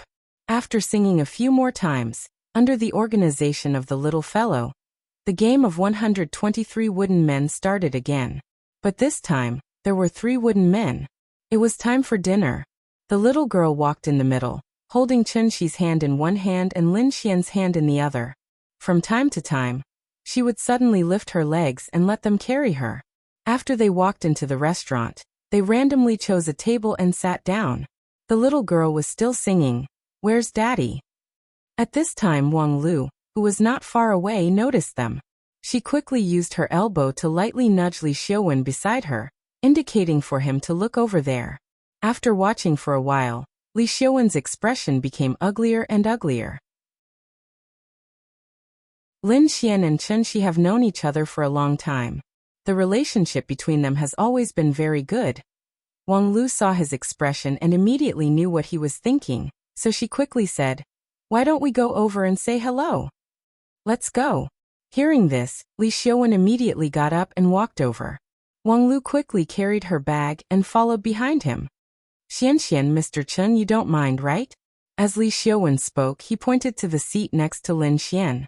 Because it was just dinner time, many guests had not yet arrived at the restaurant, so Chun-Shi's table was completely empty. Lin Xian's attitude towards Li Xiaowen was still the same as before. After slightly raising her head to look at him, Lin Xian acted as if nothing had happened. She lowered her head again and continued to play with the little fellow. Chun-Shi saw that Li Xiaowen was embarrassed, so he nodded at him and said politely, "We're also here to freeload. Please go ahead." At this time, Wang Lu acted as if she had just seen Lin Xian. She immediately stood up from behind Li Xiaowen and ran directly behind Lin Xian. She leaned over and hugged her from behind. "Xian, why didn't I see you when I came in this morning? Do you know how beautiful you are today? You almost stole Leilei's limelight." As Wang Lu spoke, she even made a hand gesture with an exaggerated expression. "It's not as exaggerated as you say. I'm not the one getting married. Why are you being so sweet? Be careful not to let Leilei hear you. You're done for." Lin Xian really liked Wang Lu's words, so she immediately pulled her to sit next to her. At this time, Li Xiaowen also sat next to Wang Lu. After Wang Lu said a few words to Lin Xian, she smiled and greeted Chun-Shi. She said mysteriously, "Chun-Shi, you're really good at hiding things." "What am I good at hiding things?" Chun-Shi was confused by her inexplicable words. Still pretending. Wang Lu looked like she had seen through him. She pretended to be serious and said, "Tell me the truth. Did you create the Fuqing building advertisement that blew up my friends that day?" Hearing this, Lin Xian could not help but look at Chun-Shi thoughtfully. Not long after this incident, she was kidnapped by Zhao Yuan. If Wang Lu did not mention it now, she would have forgotten that Chun-Shi had caused such a huge commotion. Li Xiaowen, on the other hand, didn't know that Chun-Shi was the one who caused the explosion in his circle of friends. "Haven't I always wanted to find Ying? So I asked a friend to help me think of a way, but I didn't expect his method to cause such a huge commotion. Your friend is really amazing. If there's a chance, introduce us to him. One more friend means one more path. Don't you think so?" Perhaps Chun-Shi could not stand Wang Lu's unscrupulousness. After nodding lightly, he did not speak anymore. Wang Lu and Li Xiaowen's sudden appearance made Lin Xian's mood turn bad. Thus she did not speak anymore. She took out her phone and started playing by herself. When Wang Lu spoke to her, she did not say a word. When Wang Lu wanted to lead the topic to Li Xiaowen, Lin Xian completely shut her mouth. She did not even make a sound. He had already said so much, but Lin Xian was still the same. Even Wang Lu felt a little bored. Thus, she could only look at Li Xiaowen helplessly. Li Xiaowen's expression was very ugly. He was silent for a while. Then he suddenly stood up. Without saying a word, he turned around and walked out. This was the first time he had lost his composure in front of Lin Xian. Wang Lu was stunned. She stared blankly at Li Xiaowen as he left, until she saw Li Xiaowen walk out of the restaurant. She looked at Lin Xian with an exasperated look and complained. Xian, don't be like this all the time. What's wrong with Li Xiaowen? Why do you always treat him like this? He's also infatuated with you. Can't you try? Enough. Stop talking. Lin Xian shouted and interrupted Wang Lu. Her full chest rose and fell quickly. It was obvious that she was very angry. Wang Lu was also shocked by her sudden outburst. The little guy also quickly raised his head and looked at Lin Xian. Then he stretched out his little hand and touched her face. He comforted her softly. Sister, don't be angry. Don't be angry. Lin Xian rubbed his little head. Then she squeezed out a smile and said reluctantly, Good girl. Sister won't be angry. After saying that, Lin Xian looked at Wang Lu and said seriously, Lulu, I really don't need you to worry about my personal problems. If you continue to be like this, I think we can't even be friends. Xian you.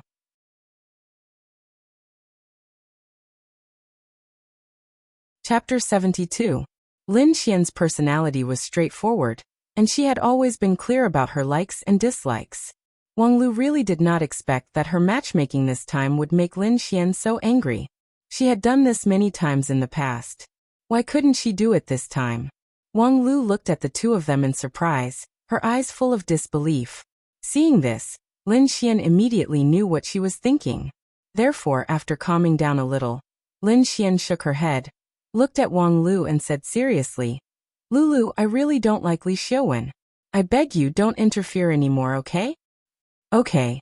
Wang Lu looked at her with a complicated expression. Then she sighed heavily as if she was lamenting. She said, Sit down, I'll go take a look at Li Xiaowen. No matter what, he's our family's breadwinner. I don't dare to order him around like you do. With that, Wang Lu got up and left. Lin Xian did not ask her to stay. In fact, other than being a gold digger, Wang Lu was good in other aspects, which was why Lin Xian had been friends with her for so many years. But it was a pity. The values of the two of them were too different, so until now they could not be the closest friends. In the sea of life, how could one be so lucky? In such a big city, she could not find a single friend that she could confide in. Sometimes when she thought about it, perhaps she felt a little sad. After Wang Lu left, Lin Xian looked at the table in front of her with unfocused eyes, and no one knew what she was thinking. Chen Shi waited for a while, and seeing that she was not in a good state, he asked softly, What's wrong? After hearing Chen Shi's voice, Lin Xian seemed to have been woken up from a dream. She shook her head and said with a smile, Nothing. Okay. Seeing that she had something on her mind, Chen Shi motioned for the little guy to come over, and prepared to let Lin Xian be alone. The little guy climbed from Lin Xian's lap to Chen Shi's lap. At this moment, Lin Xian suddenly said faintly, Chen Shi. Ah. Chen Shi held the little fellow in his arms and motioned for her to sit still. Then he asked, What's wrong? Lin Xian hesitated for a moment before asking in a seemingly casual manner, Do you have any plans after this? What arrangement? I mean, other than taking care of the children, what other plans do you have for the future? Oh, I found out that the last time Ying was seen was in Shangjing, so I'll be going to Shangjing soon. But I can't decide when and how long I'll be there. We'll talk about it when the time comes. You want to find her? Yes. At this point, Chen Shi even gently patted the little fellows, but before he smiled and said, If it wasn't for this little fellow, I would definitely have gone long ago. Hearing this, Lin Xian couldn't help but ask anxiously, There's no news of her at all. How are you going to find her? I'll take my time to find her. Information and clues are all obtained through exploration. It's not something that can be found by waiting here every day. Then what about the child? You're going to find her. You can't take the child with you on the streets every day, right? That's why I said I'm not sure. Chunxi glanced at Lin Xian and said matter-of-factly, the child is already so old. I just came back. Of course, I have to spend some time with her first. As for when we'll go to Shangjing, we'll talk about it after a while. When the time comes, I'll take Nian Nian with me. We'll walk slowly and look carefully. Just treat it as a vacation. After hearing this, Lin Xian fell silent. After a while, she asked softly, what if you can't find her? After saying this, Lin Xian was stunned for a moment. Then she panicked and quickly said, but sorry, I jinxed it. I believe that you'll definitely find Ying. Then I'll count on your auspicious words. Chunxi chuckled, as if he didn't notice Lin Xian's strangeness. The cruise ship went to sea again. More than half of the guests didn't leave. After all, a cruise ship trip was quite a rare thing. If they could play for free, of course they would enjoy it to their heart's content. Because the voyage was too short, the cruise ship could only cruise on the sea. There was no way to take them to experience the exotic scenery. But fortunately, there were many entertainment facilities on the cruise ship, so the guests could basically enjoy themselves to their heart's content. After the wedding, Lin Xian completely lost her role as the bridesmaid, so she simply moved to the room next to Chunxi's and played with the little guy all day long. From the children's park to the swimming pool, and then to the bowling alley. The little guy played the children's bowling ball for a while, and felt a little dissatisfied, so he wanted to play the standard track. However, even the lightest bowling ball weighed 6 to 7 caddies. She huffed and puffed with great effort before she could lift it up. After she threw it out, the ball immediately fell into the side of the bowling alley. Even lifting the ball was a problem, let alone hitting the bowling pins. Lin Xian let her try a few times. She was afraid that the ball would hit her feet, so she coaxed her out of the bowling alley. In the evening, Lin Xian took him to the top deck to eat barbecue. The little guy pointed to the moon on the sea and sang loudly, "Where is Daddy going?" which immediately attracted the praise of the people around. Several children at the next table even sang with the little guy. The crisp and pleasant children's voice and the crashing waves complemented each other. The whole cruise ship seemed to be much happier. The next morning after breakfast, Lin Xian took the little guy to the deck to bask in the sun. She had learned yoga, so she made a few simple movements and let the little guy follow her. The little guy sat on the yoga mat and tried his best to learn. Chunxi couldn't help but laugh at the silly look on his face. Later, Lin Xian gave him a spa treatment and went to the cruise ship's theater to watch a wonderful performance. Although Chunxi accompanied them throughout the 2 days, he was always like a little transparent. Lin Xian rushed to do everything, which directly led to the little guy's first reaction now was not to call her Papa, but to call her big sister. This also made Chunxi feel a little unaccustomed. The little guy seemed to like Lin Xian more and more. Maybe this was the difference between a man and a woman taking care of a child. After all, women were more attentive than men, and it was easier to win the child's favor. However, happy times were always short. Finally, the cruise ship returned to the port, and it was time for this trip to come to an end. On the dock, until Chunxi got into the taxi, the little guy reluctantly let go of Lin Xian's hand. "Goodbye, big sister. I'll miss you." The little guy waved her hand vigorously, as well behaved as when she said goodbye to her grandmother. "Goodbye, baby. I'll come to see you when I'm free." Okay. The car started. The little guy sat in the car, but kept looking back at Lin Xian, who was still standing in the same place. Chunxi hugged her and gently patted her back, motioning her to sit still. "Papa, I like big sister." The little guy laughed and gave Lin Xian the highest praise. Chunxi shook his head and did not say anything. The little guy happily sang, "Where is Daddy going?" which made the taxi driver couldn't help but praise, "Your daughter is so cute." "Thank you." Chunxi smiled and nodded in response.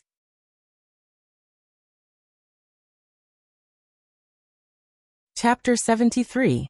Maybe because of the holiday syndrome, when Chunxi woke the little fellow up this morning, she actually stayed in bed for a long time. At this time, he couldn't spoil her anymore. So even if the little fellow didn't want to open her eyes, Chunxi had to get up and wash up with her. After washing up and eating, after dawdling for a long time, the little fellow was reluctantly carried out of the house by Chen-Shi. On the way to the kindergarten, she suddenly asked timidly, "Papa, can I not go to kindergarten?" No. Chen-Shi's attitude was now very firm. For children, he couldn't be too spoiled. The little fellow pouted and struggled to let go of Chen-Shi, but Chen-Shi didn't ask and directly carried her to the gate of the kindergarten. Teacher Wang smiled and said hello to Chen-Shi. Chen-Shi wanted to give the little fellow to her. But at this time, the little fellow suddenly broke out. She burst into tears and shouted that she didn't want to go to kindergarten. After several times of comforting, Teacher Wang had to take the father and daughter to the lounge next door, and then let Chen-Shi persuade her. This situation was very common in kindergartens.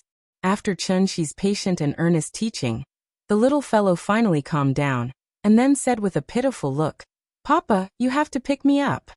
"Don't worry, Papa will pick you up on time. Good girl, you have to listen to the teacher, okay?" After more than half an hour, Chen-Shi finally sent the little fellow back to the classroom. Out of the kindergarten, the big cat was already standing under the tree and waiting. Chen-Shi threw it a simplified Peiyuan pill that she had made last night, and it was so happy that it jumped back and forth between the trees. "You are a pet, and pets can't enter the kindergarten, so you have to stay outside and don't go in, okay? Meow." Seeing the big cat jump to the pillar on the wall of the kindergarten and lie down, Chen-Shi was relieved and left by taxi. Chen-Shi had already refined the simplified version of the Peiyuan pill last night. Although Ning Zhonghua hadn't come to get the medicine yet, he had transferred the 10 million yuan in advance. With money, Chen-Shi's plan could begin to be carried out. First, he had to find a storeroom. There was a shanty town less than a kilometer behind Kangju district. The houses there had long been plans to be demolished, but the local residents and the developers had not come to an agreement, so the relocation had not been carried out until now. Chen-Shi took a taxi and looked around. Then he chose an old house by the street. The house was a little old, and the roof was still tiled. It was 3 stories high and had a small courtyard. There was a fence and an iron gate. It looked pretty good. The landlord was an auntie, and she asked for 2,200 yuan a month. Chen-Shi was rich now, and he didn't know if it was a good deal, so he didn't even ask for the price, and directly paid half a year's rent.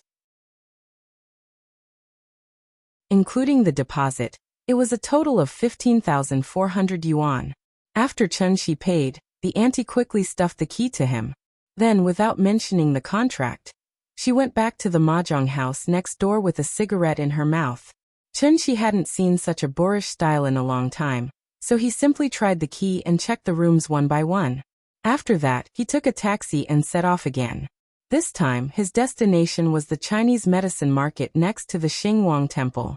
This was the largest Chinese medicine wholesale market in Zhonghai. The medicine here was not bought by the kilogram, but by the kilogram. Chen-Shi bought 100 kilograms of cordyceps pupae, but the boss thought that it was too little, and only gave him 20 yuan less per kilogram. The original price was 1,000 yuan a kilogram, and the current price was 980 yuan. Wild baiji was 600 yuan a kilogram, which was 1,200 yuan a kilogram. Chen-Shi thought it was too expensive, but the boss didn't want to give him less, and said that this was the wholesale price. Well, 100,000 yuan was gone again. Red ginseng was 500 yuan a kilogram, which was much more cost-effective. If he bought 100 kilograms, the boss would give him a discount, and he could take it home for 40,000 yuan. Relatively speaking, ginseng was not that expensive. 600 yuan a kilogram, and 100 kilograms would only cost 60,000 yuan. Chen-Shi bought as he shopped. It wasn't that he didn't have rich customers like him, but it was very rare. So he became famous after a while. Chen-Shi only bought the best quality and the oldest. So many bosses took out their treasures and followed behind him to promote their medicine. In fact, whether it was artificially bred or natural, there was not much difference in Chen-Shi's eyes. He only cared about one thing, and that was how much spiritual energy was contained in the medicine. Because he bought too much, Chen-Shi couldn't transport these medicine back. Zhonghai prohibited trucks from entering and leaving between 6 in the morning and 2 in the morning, so he could only pay the deposit first. At night, the medicine bosses could send him the medicine he bought today. When Chen-Shi arranged everything and returned to the kindergarten, it was already 3:30 in the afternoon. Big Cat was still dozing in the sun on the pillar of the wall.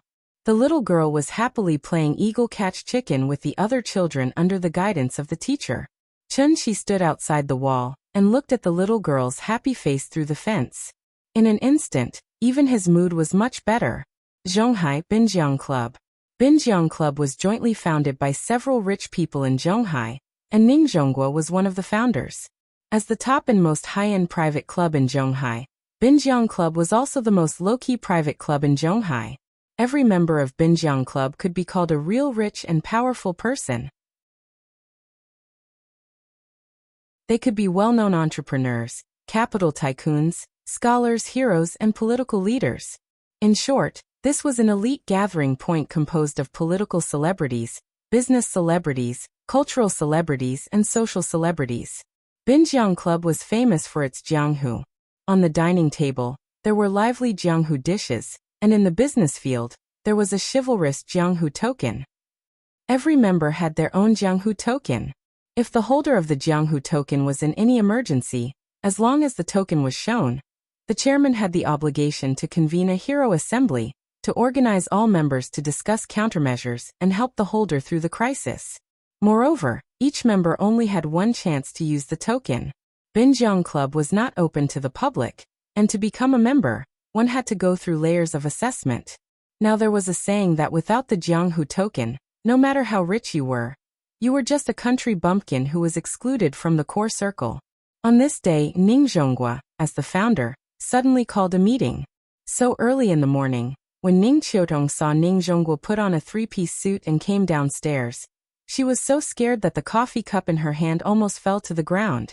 "Dad, what are you doing?" Ever since Ning Zhonghua came back from Nanyang 3 years ago, he had never worn a three-piece suit. He dressed like a retired old man all day long. Now he suddenly changed into a three-piece suit, with a tie, leather shoes, and neatly combed hair. The sudden change in style made Ning Qiutong unable to accept it. "Hee, how is it? Dad is handsome, right?" "Handsome?" Ning Qiutong looked at her father, who suddenly became more energetic, and asked curiously, "Dad, what are you doing?" Hearing this, Ning Zhonghua smiled mysteriously, shook his head, and did not answer. Seeing this, Ning Qiutong immediately stomped her feet. Just as she was about to act coquettishly, Ning Zhonghua made a shushing gesture at her, and then said mysteriously, "Don't ask. Dad is going to do something serious, so I won't accompany you to eat breakfast." After that, without waiting for Ning Qiutong's reply, he quickly walked out of the house, then got into the Maybach S600, and slowly left Jinjiang Resort. Ning Qiutong stood at the door and watched the car gradually go away, but her brows were slightly furrowed. What kind of song was this? Thank you to Ning Xiaojia, the nouveau riche girl, for the 50,000 reward. Jejia is a nouveau riche. I have to hug her tightly.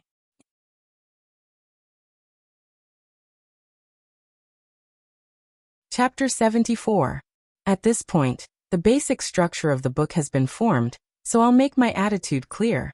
From now on, I won't answer any questions about the plot. I only have one sentence. If you think it's good, then read it. If it's not good, then leave. If an idiot says I'm just being narcissistic, I want to say, are you a moron? Have you read too many novels? You always come here to show off your IQ, but you always forget to bring the most important thing, your brain. Don't you know there's a thing called foreshadowing? You're always wrong here and there. How high do you think your IQ is? Honestly, sometimes when I see your comments, I feel like laughing. It feels like I'm feeding a child. I have to explain things clearly to him so that he can understand what I mean. I don't want to write a running account, and I don't want to write a face for each character. You say it's not reasonable. You finish a chapter in 2 or 3 minutes, but I finish a chapter in 2 or 3 hours. How long do you think you've been thinking? And how long did I think? You can make suggestions, you can find bugs, but please don't make a conclusion without reading the rest of the chapter. That's really stupid. Finally.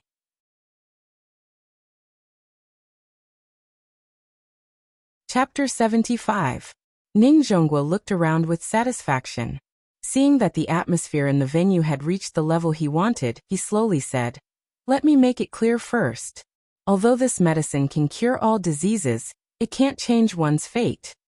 For example, a patient with advanced cancer who is half a step away from death's door will only be able to extend his life for a while after taking it. It won't cure him completely. Speaking of this, Ning Zhonghua chuckled and said, "After all, this isn't an elixir refined by Taisheng Laojun." Everyone was amused by him. Previously, when they saw his solemn expression, many people really thought that his medicine could bring the dead back to life. In short, no matter what illness you have, as long as it hasn't deteriorated to the middle or late stage, your condition will naturally improve after taking this pill. This is a rare opportunity, so I suggest that everyone here should think about it carefully. After all, the youngest among us should be above 45 years old. Money can be earned again, but you only have one life. Even if you're healthy and don't get sick at all, you can buy it and keep it as insurance, right? After that, Ning Zhonghua stood quietly on the stage, giving all the members time to think. Everyone was discussing in low voices. Ning Zhonghua's introduction was very general, and they couldn't test the medicine, so everyone was still a little confused. After about 2 minutes, Ning Zhonghua coughed softly and announced, "Next, I'll talk about the specific process of the auction. There's a screen in front of you that will automatically turn on later. Then, you can fill in your bid on it. You can increase the price at any time during the auction. When the price stops at a certain number for more than 2 minutes, the transaction will be considered a success. The starting price is 1 million. Then let's begin." As soon as he finished speaking, all the screens in the venue lit up together, including the big screen behind Ning Zhonghua. It suddenly changed to another image. At the top was the first one, and below it was a series of blank lines. After a member tried to enter 1 million, the big screen instantly showed a bidding ranking list. First place 1 million. TSK. Old Ning really knows how to play. Seeing this, a big boss sitting in the front row laughed and joked with the person next to him, then pressed a series of zeros. The number on the ranking board suddenly jumped, and the number at the top suddenly became 10 million. My wife has diabetes and high blood pressure. It's not serious, but it still affects her normal life. I hope old Ning's medicine is really as effective as he said, hee. After pressing the number, the big boss didn't even look at the big screen. Instead, he continued to chat with the few members next to him. Looking at his indifferent expression, it seemed more like he was supporting Ning Zhonghua. Thinking about it, Ning Zhonghua was a well-known business tycoon in Zhonghai. He made such a big fuss just to hold this auction. If the price was too low, he would lose all his face. However, what happened next was somewhat out of the big shot's expectations. Not long after he pressed 10 million, the numbers on the big screen began to jump rapidly. 11 million, 12 million, 15 million, 20 million, 30 million. At first it was 1 million, but later on, it was 10 million. By the time he received a reminder and looked at the big screen again, the number on it had already changed to 50 million. A total of 50 million. How long has it been? Less than a minute. The big shot looked a little surprised, as if he hadn't come back to his senses yet. While he was in a daze, the number on the screen had already changed to 55 million. This price had the bidder's name on it. The big shot looked back at the member who made the bid with a little surprise, but he saw that the member looked excited and nervous, as if he was worried that the price would change again. Seeing this, the big shot finally stopped watching the show and began to think about the true value of this pill. None of his family members seemed to have contracted a terminal illness yet, but from the looks of it, buying one to keep at home as a precaution wasn't a bad idea. Thinking of this, the big shot couldn't help but change his expression. He finally pressed a series of numbers on the screen seriously. 60 million. This price should be about right, the big shot pondered. However, when he looked up at the big screen again, he still wasn't the highest bidder. 65 million in cash. This wasn't a small number. And there were 9 more. So the big shot wanted to stand up and ask everyone present, "Is this necessary?" Before he could ask his question, the big screen gave him an answer that he didn't want to see. 70 million. When this number appeared, it was like a bucket of cold water was poured over everyone's heads. The atmosphere in the venue also cooled down a lot. This wasn't a project investment through the company. This was a private payment in cash. 70 million in cash was indeed a bit too much. Everyone present was a sly old fox in the business world, so they were particularly sensitive to cash. Just because he had a net worth of tens of billions didn't mean that he had tens of billions of cash at his disposal. 70 million was already a lot. It was time to think about whether it was worth it or not. Ning Zhonghua stood calmly on the stage. Like Jiang Taigong fishing, he did not say a word. He just smiled and looked at the audience. It seemed that he did not have the professional awareness that an auctioneer should have. Finally, when the 2-minute countdown on the big screen turned red, and there were only 30 seconds left, the bid of 70 million was refreshed. 71 million. Even though it was only a million, it was like reactivating clockwork on everyone present, causing the price to rise crazily again. 80 million. 90 million. 100 million. A pill whose true effect wasn't even certain was sold at a sky-high price of 100 million.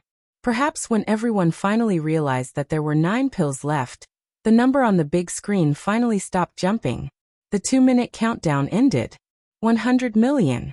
The transaction was successful. Then, an old man with white hair and a beard slowly stood up and politely nodded to all the members present. While he took the lead, he also officially gave a reference standard for the actual value of this pill.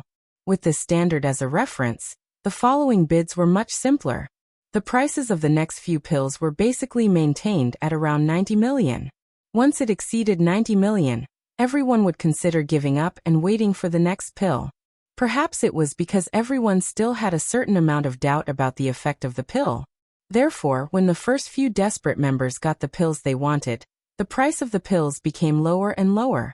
The last pill was only sold at 80 million. Then it stopped moving and began the countdown. Ning Zhonghua didn't panic at all. In fact, he didn't care how much money he could get today. Businessmen were after profits. Ning Zhonghua had mobilized all his connections to hold this auction. What he was after was not as simple as money. He had a big plan, Ning Zhonghua thought while looking at the name of the last bidder. But after seeing the name, Ning Zhonghua was stunned for a moment. Then he quietly winked at Zhang Jiada, who was below the stage. And he found the figure of the bidder in the crowd. Su Wei. An old friend. He started by smuggling medical equipment. Later, during the craze of state-owned enterprise reform, he used some means to turn a well-run state-owned pharmaceutical company into his private enterprise. Because of this, he completely integrated into the rich circle of Zhonghai. Ning Zhonghua knew Su Wei more than 20 years ago. The two had some small conflicts back then. But with their own development and growth, the small conflicts had long been forgotten, so when they met, they would still smile and greet each other. As for whether or not they were secretly cursing each other, that was another matter altogether. Su Wei had a good relationship with the other founders. In addition, his pharmaceutical business had been growing over the years. Therefore, he was recommended to join the Binjiang Association. In today's auction, Su Wei didn't want to bid because he had always been at odds with Ning Zhonghua. He started in the pharmaceutical industry. Now Ning Zhonghua casually took out 10 inexplicable pills, and they could be sold for a sky-high price of more than 1 billion in cash. How could Su Wei not be jealous? So after hesitating for a while, Su Wei decided to buy one and take it back to the laboratory to study it. He wanted to see if this medicine was really that magical. If it was really as magical as Ning Zhonghua said, he really didn't believe that with their company's research and development level, they couldn't make the exact same pill. Zhang Jiada was an official member. After this period of recovery, he had gradually walked out of the shadow. Therefore, at Ning Zhonggua's request, he came to help him set up the venue. The two were also old friends for many years, not to mention that they had an agreement in advance. So Zhang Jiada didn't hesitate at all and immediately bid 90 million. Looking at the number that suddenly jumped on the big screen, Su Wei couldn't help but be stunned. He had observed for a long time. There were so many people present. Most of them were just here to join in the fun. They were really reluctant to spend 100 million to buy an unknown pill. So except for the few members who were in a hurry at the beginning, those who bid later looked like they could buy it or not. Su Wei originally thought that he could get a bargain, But he didn't expect that he would be bid up in the end. This was the Binjiang auction, not the auction outside. Everyone was a reputable figure, so even if Su Wei knew that Zhang Jiada was very close to Ning Zhonghua, he didn't think that Ning Zhonghua would really let Zhang Jiada be his shill. 95 million. Su Wei gritted his teeth and gave a new offer. But Zhang Jiada didn't even lift his eyelids and immediately followed. 100 million. F***CK. If this time he said that Zhang Jiada was not a shill, Su Wei really didn't believe it. He didn't buy it at the beginning and had to wait until he bid to raise the price. F***CK. Su Wei was now like an arrow on the string, so after hesitating he increased the price again. 110 million. Seeing this, Zhang Jiada immediately glanced at Ning Zhonghua. Ning Zhonghua clenched his right fist, and then quietly lowered his index finger. Zhang Jiada understood, so he immediately increased the price by 10 million. 120 million. This time, Su Wei was really angry. So after seeing Zhang Jiada's bid, he immediately stood up and didn't even bother to lower the price. He directly shouted, 130 million. This was the rhythm of turning hostile. This was the Binjiang auction. Since Ning Zhonghua dared to do this, Su Wei dared to turn hostile. If Zhang Jiada increased the price again, even if it was 1 yuan, Su Wei would flip the table today. Everyone present was smart. Some of the big shots who knew some of the secrets had long understood that Ning Zhonghua was deliberately tricking Su Wei. Ning Zhonghua wasn't really greedy for that little money. He did this purely to annoy Su Wei. So a big shot closest to Ning Zhonghua immediately coughed and shook his head slightly. That was enough. And Zhang Jiada already understood Ning Zhonghua's meaning, so he didn't increase the price and let Su Wei win the last pill at 130 million. The auction was over. After Ning Zhonghua glanced at everyone present, he slowly walked down the steps. He didn't even want to avoid arousing suspicion, and directly sat next to Zhang Jiada. After the two looked at each other, they suddenly burst into laughter. And Su Wei fiercely stared in Ning Zhonghua's direction. The grudge between them had already grown big. 10 simplified version of the energy cultivation pill that was only fit to be eaten by the big cat as a snack. After Ning Zhonghua changed hands, it actually sold for a sky-high price of close to 1 billion. And as the hidden expert that Ning Zhonghua mentioned at this moment, Qinshi was standing in the courtyard she had just rented. Looking at the mountain-like pile of medicinal herbs, she smiled slightly. This time, he must remember to add honey and sugar. There are too many numbers in this chapter. I'm afraid that you'll say that I'm lame, so I combined it into a chapter of nearly 4,000 words.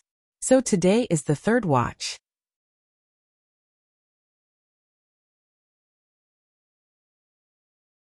Chapter 76. Since I'm the author, not giving spoilers is the least I can do. That's why it's not convenient for me to tell you too much about the plot. I hope you can look for it yourself. The following is a review I saw on a book. I'll forward it to you and hope it can inspire you. The author has already said in Qidian that there is only one female lead, Qin Ruoying. In the book, Auntie Zhang said that Qin Ruoying left a message. If you come back and I'm not back, don't look for me. And don't go to my house, because I won't go home. From this, it can be seen that the female lead is not at home, but in a hidden sect. Combined with the female lead's appearance, see Chapter 31. The female lead's pregnancy should have aroused the sect's anger, so the female lead was put under house arrest. In the book, the yellow dress girl, Hao Qing, seemed to be kind enough to reveal the news to the female lead, but she had ulterior motives. After that, the female lead pretended to hate the male lead, and her hatred did not diminish, so as to eliminate the sect's malice towards her daughter and her husband. After the yellow dress girl, Hao Qing left. The author deliberately described the words creak. The door closed again. It also pointed out the deeper meaning of the female lead's house arrest. After the yellow dress girl left, the author wrote, there was no longer any anger on her face, only an unspeakable confusion and sorrow. Suddenly, a crystal-clear tear fell from the corner of her eye. The female lead was confused about why the male lead suddenly appeared after disappearing for 5 years, and where he went before that. She was sorrowful because she hadn't seen her daughter for 4 years, and she didn't know if she would recognize herself when she saw her again. The last tear did express her longing for her daughter and husband. This is also the most debated topic in Chidian's book review section. It's about the female lead not being a mother, leaving her daughter behind and running away. Reading civilly, thinking rationally. The female lead's foreshadowing is a bit deep, but the bookworm should be able to see it easily. In my opinion, the interaction between the father and daughter is not as good as Literary Dad. However, the plot is indeed different from Literary Dad. There are too few chapters in this book, so I can't judge the details of the plot. The two books can't be compared because the style is different. There are many writing techniques such as flashbacks, interludes, foreshadowing, etc. Maybe I don't have enough strength to write that kind of flavor, but I still hope that you can understand what I want to express. To be honest, I really don't want to write some pretentious face-slapping routine, although I have a deep understanding of this. If you are more attentive, you should be able to notice that there is a difference between the way I wrote the first 40 chapters and the last 40 chapters. I'm changing because I don't have my own style and readership like Okami. I want to keep every reader, so I can only keep trying. I dug a hole for the female lead, and it seemed like everyone was scolding the female lead, to the point where I started to doubt my life. Honestly, I don't think there's anything wrong with the female lead. The big bro above basically pointed out the foreshadowing that I left behind. Although his guess was only 60 to 70% correct, at least he didn't go overboard and make all kinds of random assumptions. He had to be reasonable about everything, and he had to speak his mind. What are you talking about? I'm not scolding you, but I really want to ask you to not be such a straight man. Straight man cancer. Some readers may be too young, so they don't understand the pain and suffering of a woman who is pregnant for 10 months. Pregnancy is a woman's weakest and most helpless time, so they especially need companionship at this time. Chunshi disappeared for 5 years. When you were scolding the female lead, did you think about how much she sacrificed? As a mother, she left her own child. Do you think she didn't feel pain? Nian Nian is a piece of meat that fell from her body. Do you really think that Qin Ruoying's character is a 17 or 18-year-old girl? If that was the case, didn't she know to get an abortion when Chunshi left? You are all readers and 10% of you will become my breadwinner in the future, so I can't afford to offend you. I'll do whatever I can to earn money. I'm not stupid, so of course I won't go against money. I've explained the female lead's problem, so it's up to you whether you want to listen or not. This is a serial, so I can adjust the plot at any time. When the time comes, I'll selectively adjust the plot according to the data. In addition, this book is Chidian's first release, so your support outside of Chidian is actually useless to me. Chidian is my boss. Of course, as long as you support me, I'll thank you in advance. I'm very happy to see you pirating and scolding each other. So thank you for your support. I don't dislike pirated readers, so I put up the comments for you to see. I really didn't expect that when most of Chidian's comments section was scolding the female lead, there would be a more fair and objective comment in the pirated comments section. Sigh, this book's reader group. 5117933123.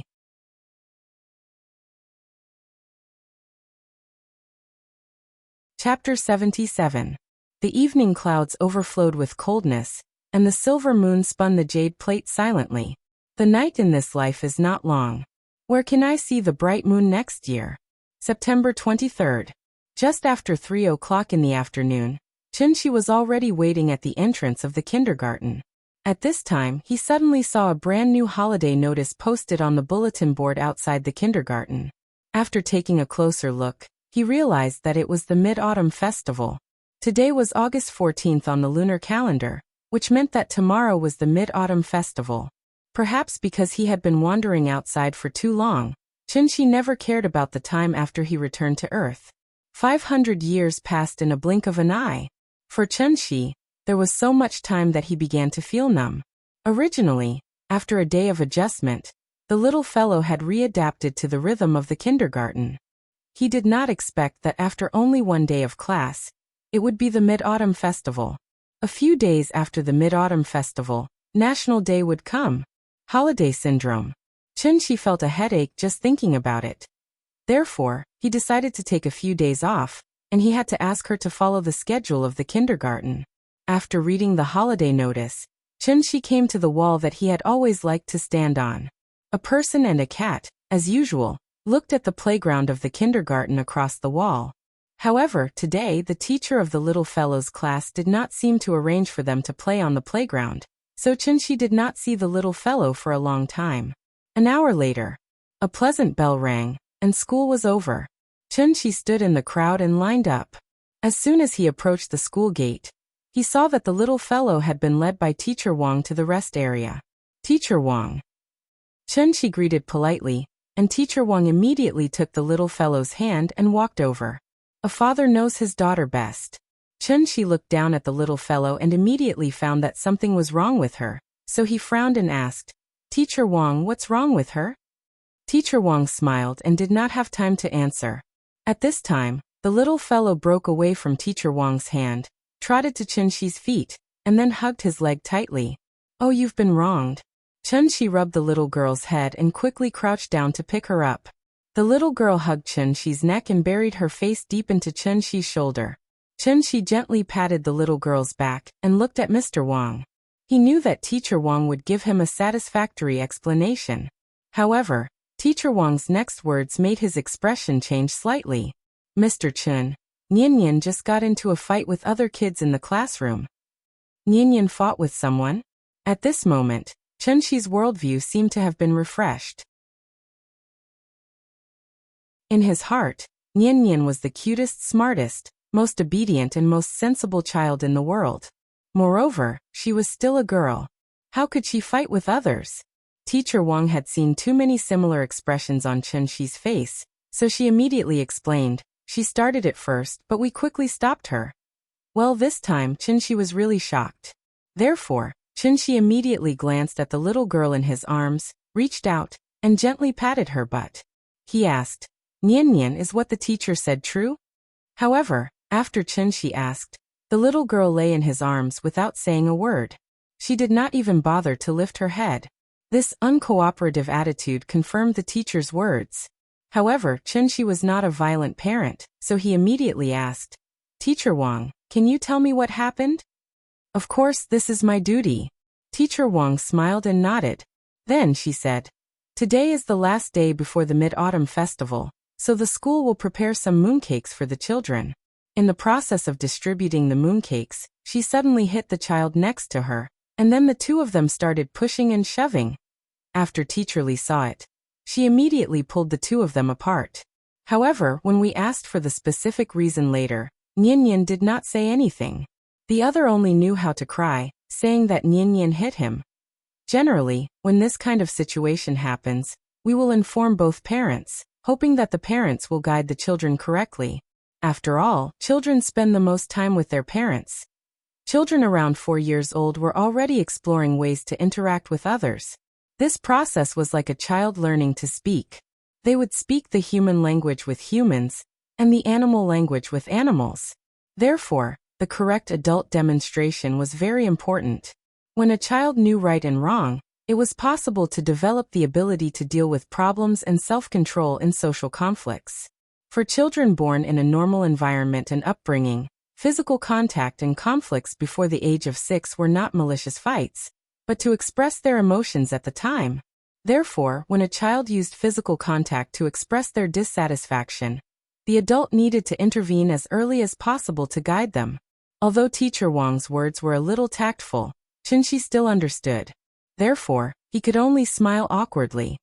"We did not find out the specific reason for the fight, so I hope that you can have a good chat with your child when you get home." Perhaps she was afraid that Chunshi would indiscriminately hit the child when he got home, so Teacher Wang quickly added, "Nian is a good child. I believe that she must have been wronged, so she impulsively used such an inappropriate way to vent her dissatisfaction." After saying that, Teacher Wang gently touched the back of the little girl's head. Then she said to the little girl earnestly, "Nian, your father is here. If you have any grievances, you can tell your father, but you must remember that you are not allowed to hit anyone in the future, okay?" The little girl did not respond. Chunshi shook his arm and said in a low voice, "Teacher Wang is talking to you. Be good, be polite. The little girl still did not raise her head, but she lay in Chunxi's arms and reluctantly made a sound, indicating that she heard it. I'm sorry, Teacher Wang. I will talk to her when I get home. It's okay. It's normal for a child to have been wronged. You can have a good chat with her when you get home, but remember, you must not hit her. I know. Thank you, Teacher Wang. Chunxi nodded and was very grateful to Teacher Wang. Before leaving, the little girl was still hiding in Chunxi's arms, not even willing to say goodbye to the teacher. Chunxi had no choice but to carry her on the way home. After walking for a long distance, Chunxi stopped.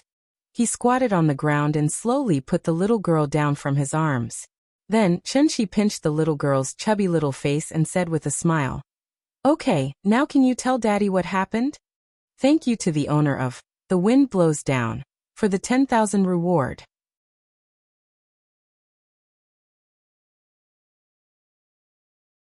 Chapter 78. On the street. The father and daughter stood on the sidewalk and looked at each other. This place was very remote. Even though it was located in Zhonghai, which was one of the top cities in the country, it was still a mixture of urban and rural areas. On one side was an elevator apartment that was under construction. On the other side was an old building that had been built for a long time. After Chunxi put the little girl down, she faced Chunxi and took a few steps back, then put her hands behind her back. Seeing this, Chunxi wanted to pull her into his arms. But at this time, the little girl took a step back, as if she didn't want Chunxi to hug her. Chunxi looked at the little girl's expression seriously, but found that her expression was a bit strange. She looked like she had been wronged, but she didn't look like she was going to cry. Instead, she pouted and looked very stubborn. 4-year-old children's language skills were not fully developed, so sometimes they could only vent their emotions by throwing a tantrum, rolling around, crying, and other behaviors. Like parents, like children. Aunt Zhang had set a good example for Nian, so Chunxi firmly believed that Nian would not hit others for no reason. Nian, good girl, did you feel wronged? Tell Daddy. Daddy will redress your grievances. Chunxi pulled the little girl again. This time she still wanted to dodge. But if Chunxi really wanted to grab her, how could she dodge? So she was immediately pulled into Chunxi's arms. Tell Daddy, okay? Chunxi scratched her little nose with his hand. At this time, the big cat stood at her feet and meowed at the right time, as if to encourage the little girl. The little girl's long eyelashes fluttered like a fan, then she twisted her body and said quickly, I want to play with the big cat. Hearing this, Chunxi immediately let go of her. Good that she could talk. The little guy held the big cat in his arms and rubbed his little head against the big cat. Then he put down the big cat and squatted on the ground to stroke its fur. She looked like a child who had been wronged and wanted to hide in the corner and draw circles. Chunxi stood by and waited for her for a while. When he felt that she should be almost adjusted, he said gently, Nian, we should go home. After that, Chunxi bent down slightly and extended his left hand in front of the little fellow. Seeing Chunxi's outstretched hand, the little guy hesitated for a moment before slowly raising his little hand. His big hand held her small hand. The father and daughter pair walked slowly on the street. The big cat followed them from a distance. When a husky saw the big cat, it immediately rushed over with its tongue sticking out. The big cat ignored it, so the husky snorted and circled around the big cat, huffing and puffing. Maybe it found it a little annoying. The big cat suddenly narrowed its eyes, turned its head and growled at the husky. Meow. The sound was not loud, but in an instant, the husky was so scared that its fur stood on end. It immediately jumped far away and ran faster than it came with its tail between its legs. It did not dare to look back and ran faster than it came. After arriving home, the little fellow seemed to have recovered a lot. Then, she sat directly on the sofa and watched cartoons by herself. Chunxi changed his shoes. Seeing that she was so focused on the cartoons, he did not disturb her and walked into the kitchen wearing an apron. Chunxi tinkled as she fiddled with pots and pans. Usually at this time, the little fellow would run into the kitchen very clingy, and then be gently pushed out by Chunxi with a big smile. She obviously had something on her mind today. As long as humans were conscious, they would naturally have something on their mind. A 2-year-old child would have something on her mind, not to mention Nian Nian, who was already more than 4 years old. It was not difficult to guess a child's mind. In fact, Chunxi had already guessed what was on her mind. It was precisely because of this that Chunxi chose to let her be alone. A child who grew up in a normal environment must have been taught by their parents from an early age. Don't hit people, don't bully people. This was the first time that Nian Nian had hit people. It was precisely because she knew that it was wrong to hit people that she had such complicated emotions when Chunxi took her home. This was actually a manifestation of not daring to face her own mistakes. She did not regret it, but she definitely felt very wronged. Why was it that others bullied her, but she was the one who was scolded in the end? Even if Teacher Wang did not blame her, Chunxi did not blame her either. But at the moment when she hit people, there must be a child with a sense of justice who stood up, shouted that Nian Nian hit people, and then ran to complain to the teacher. Many parents only paid attention to teaching their children not to hit people, and not to bully people. But they did not properly guide their children what bullying was. Nian Nian felt very wronged. Chunxi also felt a little helpless. Others bullied Nian Nian, and Nian Nian also hit others. Could it be that he, as a parent, had to come forward and kick the child to the moon? Some things seemed very simple, but when it came to it, it would become very complicated. During the meal, the little fellow was silent. After a few mouthfuls with the spoon, she threw the spoon away and sat on the sofa to continue watching TV. Seeing this, Chunxi also put down the chopsticks in his hand, then sat down and gently held her in his arms, and accompanied her to watch cartoons. Zhonghai was a coastal city. The sun rose and set very early, and as the sun continued to set, the room became darker and darker. Chunxi got up, and was about to turn on the light in the room. At this time, the little fellow noticed his movements, and thought that he was going to leave. She immediately pulled Chunxi's sleeve and said timidly, "Papa, I'm sorry." After saying that, her tears flowed out of her eyes like a dam that had been opened. Chunxi sat back on the sofa. He gently held the little fellow in his arms and comforted her. "Good girl, you didn't do anything wrong." Hearing this, she finally couldn't help crying out. Chunxi waited for her to cry for a while. When he saw that she slowly calmed down, he gently wiped her tears and asked with a smile, "Do you want Dad to beat him up for you?" The little fellow leaned in Chunxi's arms, thought for a while, but still shook her head gently. "No, the teacher said that it's wrong to hit people." "It's good that you know." Chunxi rubbed the little fellow's hair very happily, then held her to turn on the light in the room. Then Chunxi picked up the bowl and fed her step by step. When she shook her head and said that she was full, Chunxi wiped the corners of her mouth, then turned the little fellow's body to let her look at him. "Nian Nian, remember, it's wrong to bully people, so don't bully people in the future. But if someone bullies you in the future, don't be afraid. Beat him hard for me. Beat him until he doesn't dare to bully you in the future. Do you remember?" The little fellow looked at Chunxi blankly. Her expression was very cute, as if she hadn't come back to her senses. Looking at her cute little face, Chunxi couldn't help kissing her face. Night fell. It wasn't August 15th yet, but a full moon was hanging high in the sky. A smile appeared on the little fellow's face again.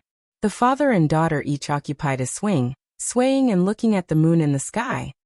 "Nian Nian, we don't cause trouble, but we're not afraid of trouble. This is what Grandma said." "Who is Grandma?"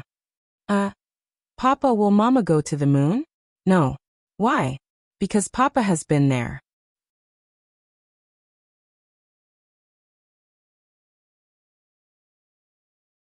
Chapter 79.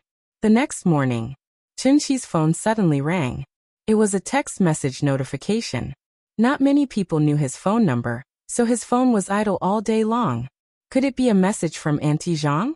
Chunxi thought as she picked up her phone. However, when he picked up his phone and read the content, he froze. "Your savings card account ending with 1517 received 100 million. 00 yuan at 10:29 on September 24th. Your current balance is 106,278,486. 00 yuan. 10 million. 100 million? Without thinking, Chunxi suddenly understood where the money came from. Therefore, he couldn't help but feel a little emotional.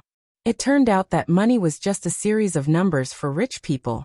Sure enough, Chenxi didn't wait for long before his phone rang. As soon as he picked up the phone, Ning Zhongguo's hearty laughter came from the other end of the phone. Mr. Chen, the money. Did you receive it? Yeah, I just received it. It's like this. The 10 pills you gave me, I sold them for a very high price through some means. I transferred the extra money to your card. You wouldn't mind me doing this, right? Of course not. I already took the money for the pills. Even if you sold them for 1,000 times the price, that's your ability. It has nothing to do with me. I'm glad you understand. Ning Zhongguo laughed and paused for a second.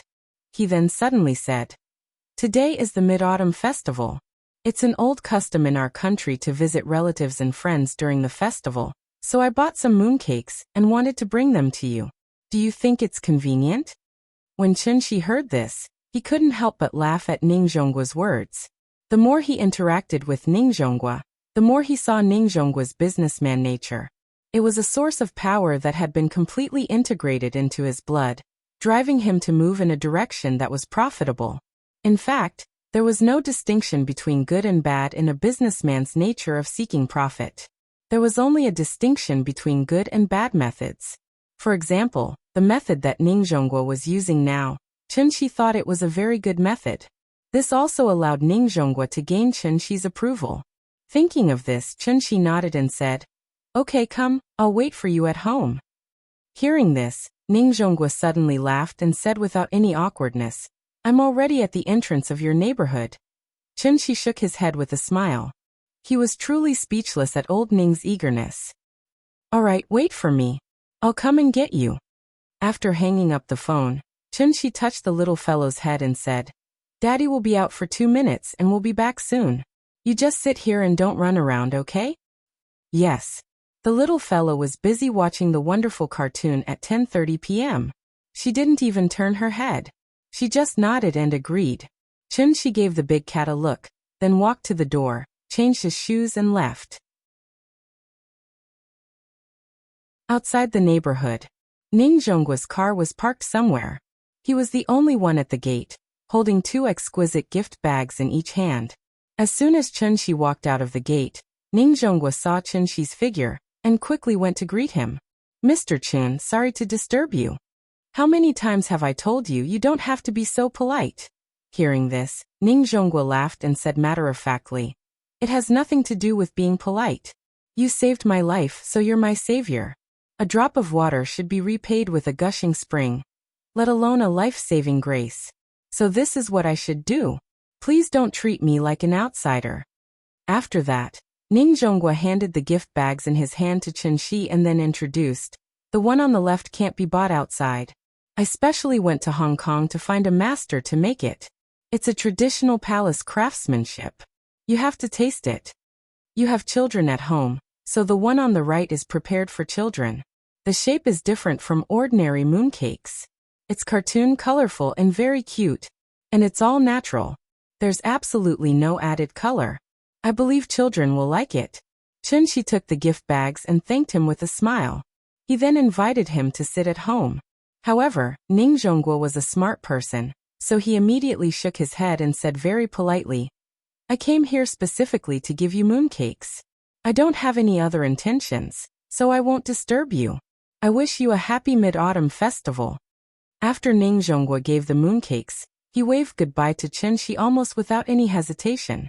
Chenxi stood at the gate of the community and waited until Ning Zhongguo got into his old A6.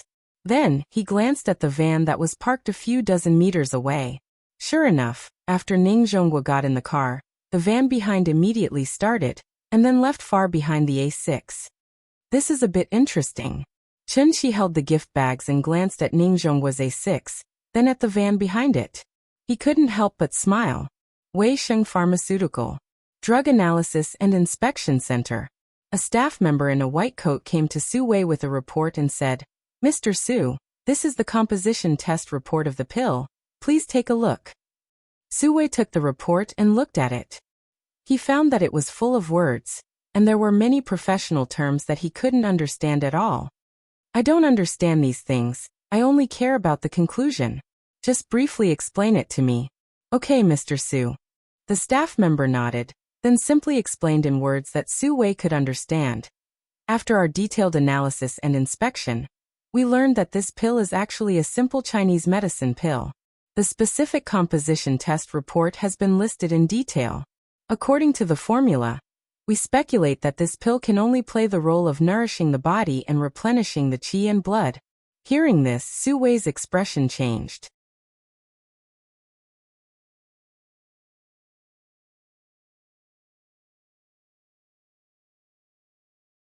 Chapter 80. Chunxi returned home with the mooncakes in his hand. The little fellow was still sitting on the sofa, watching cartoons obediently. From time to time, she would be amused by the plots in the cartoons. Big Cat also liked watching cartoons recently. This fellow was very clever, but it was probably because it had stayed in the mountains for a long time and had not seen much of the world. Therefore, when the little guy was watching cartoons, it usually did not run around. Instead, it obediently lay beside the little guy and watched with the little guy.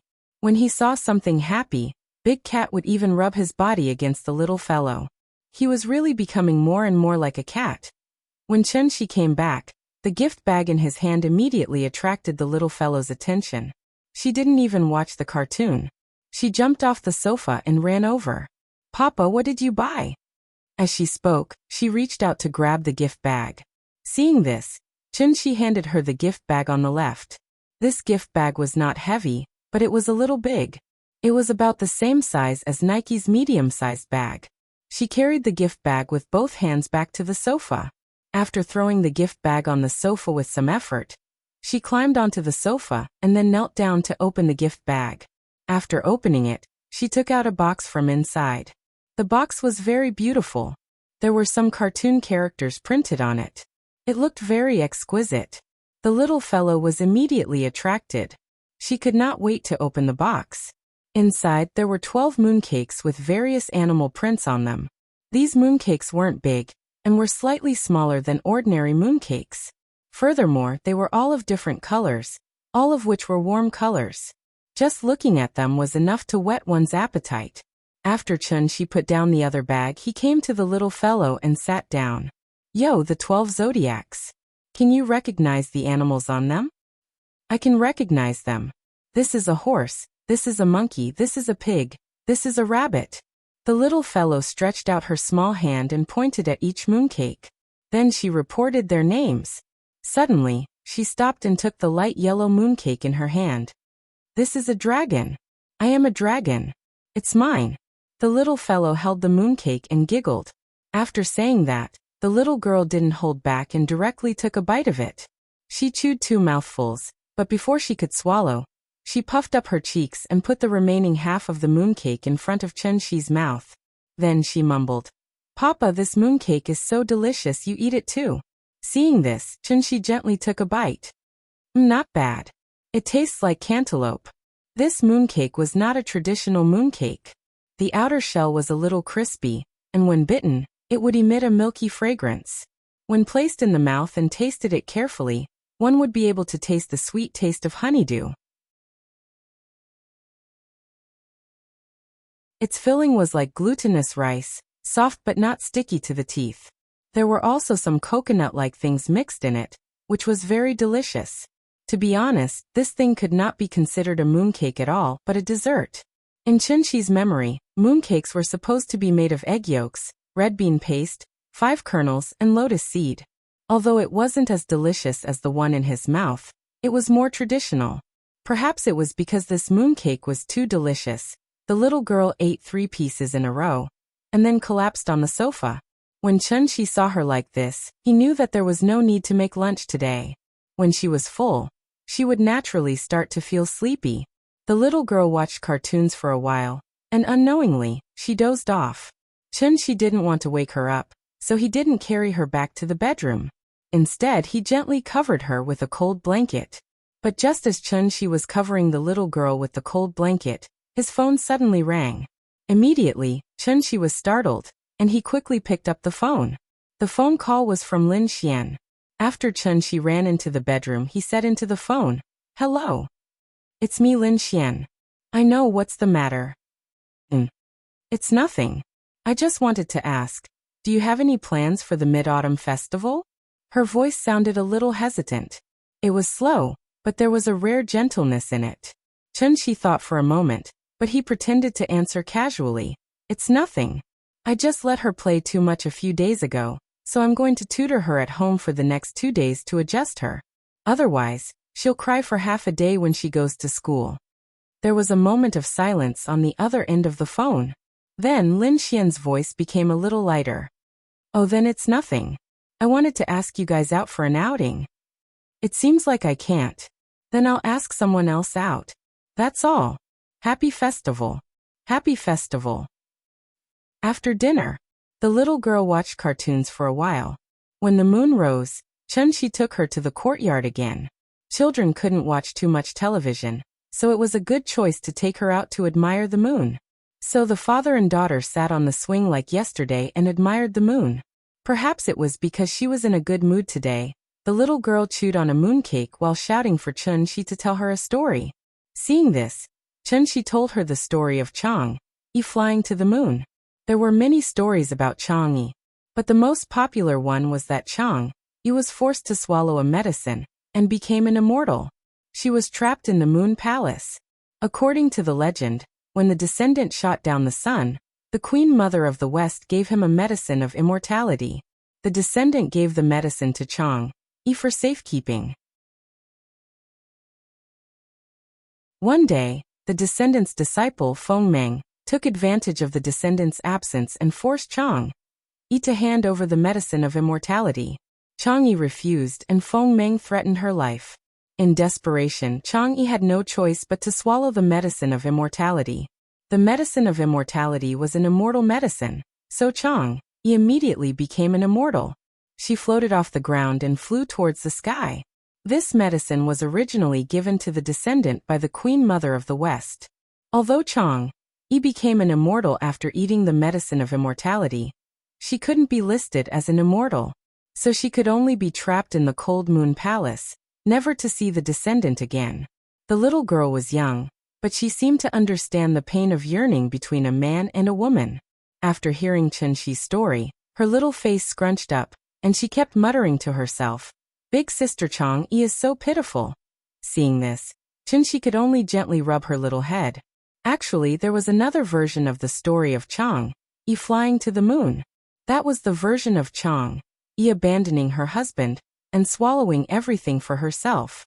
Because Chang'e didn't know that this medicine was only effective for the descendant. After swallowing it, she discovered that she was forever trapped in the moon palace. This was also a punishment given to her by the Queen Mother of the West. Of course, this version of the legend was a bit dark, so Chunshi didn't tell the little girl. The father and daughter pair swayed leisurely on the swing and admired the moon. Meanwhile, in the distance, in a small courtyard, a white-robed woman walked out of the pavilion and looked up at the full moon in the sky. She was dressed in a pure white dress, and under the bright moonlight, she was like a piece of white jade, shining brightly. The moonlight was like water, but it was also bone-chilling. Who could understand Chang'e's suffering? 10 frosty shadows turned the courtyard tree. This evening bound people to a corner. Not necessarily Chang'e was without sorrow and hatred. The jade toad was cold and the osmanthus was lonely. Asterisk asterisk asterisk asterisk asterisk asterisk asterisk asterisk asterisk asterisk chapter 76. Someone asked the use of the poem at the beginning, saying, "I am water." Now let me explain. That poem corresponds to this one. Both poems are called Mid-Autumn Moon. One is by Su Shi, and the other is by Yin Shu. Both poems have metaphors. Putting aside the metaphors, these two poems perfectly fit the theme of this book.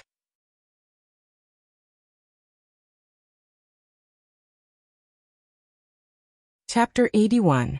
With 100 million in cash, even in a first-tier city like Zhonghai, he could be considered rich. However, Chunshi did not seem to have the awareness of being rich. He was still busy buying groceries, cooking, washing clothes, and taking care of the children every day. He was completely the image of a standard housewife. Many people who had money would first buy a house, thinking that they should change to a better environment for their children to grow up in. Chunshi did not consider the issue of changing houses at all. There were mainly a few reasons. First of all, this was the house that he and Ying had worked hard to buy before he left, so he had deep feelings for this house. If there was a forced demolition, Chunxi might become the most powerful holdout in history. Second, other than the house being a little shabby, the sanitary environment was a little poor, and the surrounding facilities were a little lacking. What else was wrong with it? Most of the residents in the Kong residence district were not rich, so they might often quarrel over some trivial matters. However, if something really happened to a family, the kind of concern and help from the neighbors was not something the rich people who lived in a mansion alone could feel. Chunxi was very used to living here, so he did not plan to move at all. He did not even consider redecorating. After all, he used to live very comfortably in the cave, didn't he? But then again, in fact, even Chunxi himself did not realize that he was now completely integrated into this society. It was like returning to the feeling before he left. It was a feeling called life, which made him feel very comfortable every day. In the morning, after the little girl and Aunt Zhang had a video chat, Chunxi hugged her and asked seriously, "Nian, do you still want to go to kindergarten?" The little girl bit her finger and thought for a while. Then she said hesitantly, "I don't want to go." Perhaps she still remembered that she was the one who strongly requested to go to kindergarten, so she immediately said with some embarrassment, "You can go too." After that, she burrowed into Chunxi's arms. Seeing this, Chunxi could not help but smile and rubbed her little head. It was already far beyond Chunxi's expectations that she could endure until now. Children were always curious about things that they had never come into contact with before. It was the same in kindergarten. Nian used to be envious of other children who could go to kindergarten, but when she really went there, she found that kindergarten was actually not a very fun place. She could play once or twice, but if she did it every day, how could she not get tired of it? In fact, Nian's kindergarten was still okay. Teacher Wang was very responsible, and the arrangement of their curriculum was very scientific. There was not too much content that was beyond the syllabus. It was unlike some kindergartens where children were taught addition and subtraction within 10 in the middle class. Addition and subtraction seemed very simple, but in fact, it was a first-grade lesson arranged by the education committee. It was knowledge that only first-grade children needed to know.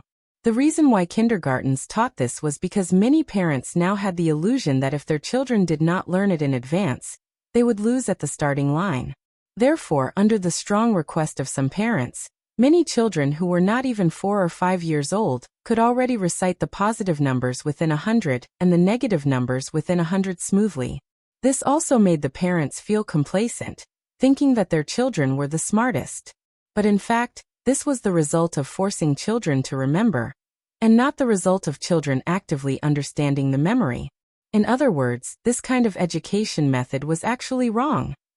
Except for a very small number of geniuses, normal children were basically at the perception and action thinking stage before the age of 3. From the age of 3 to 6, they were at the concrete image thinking stage.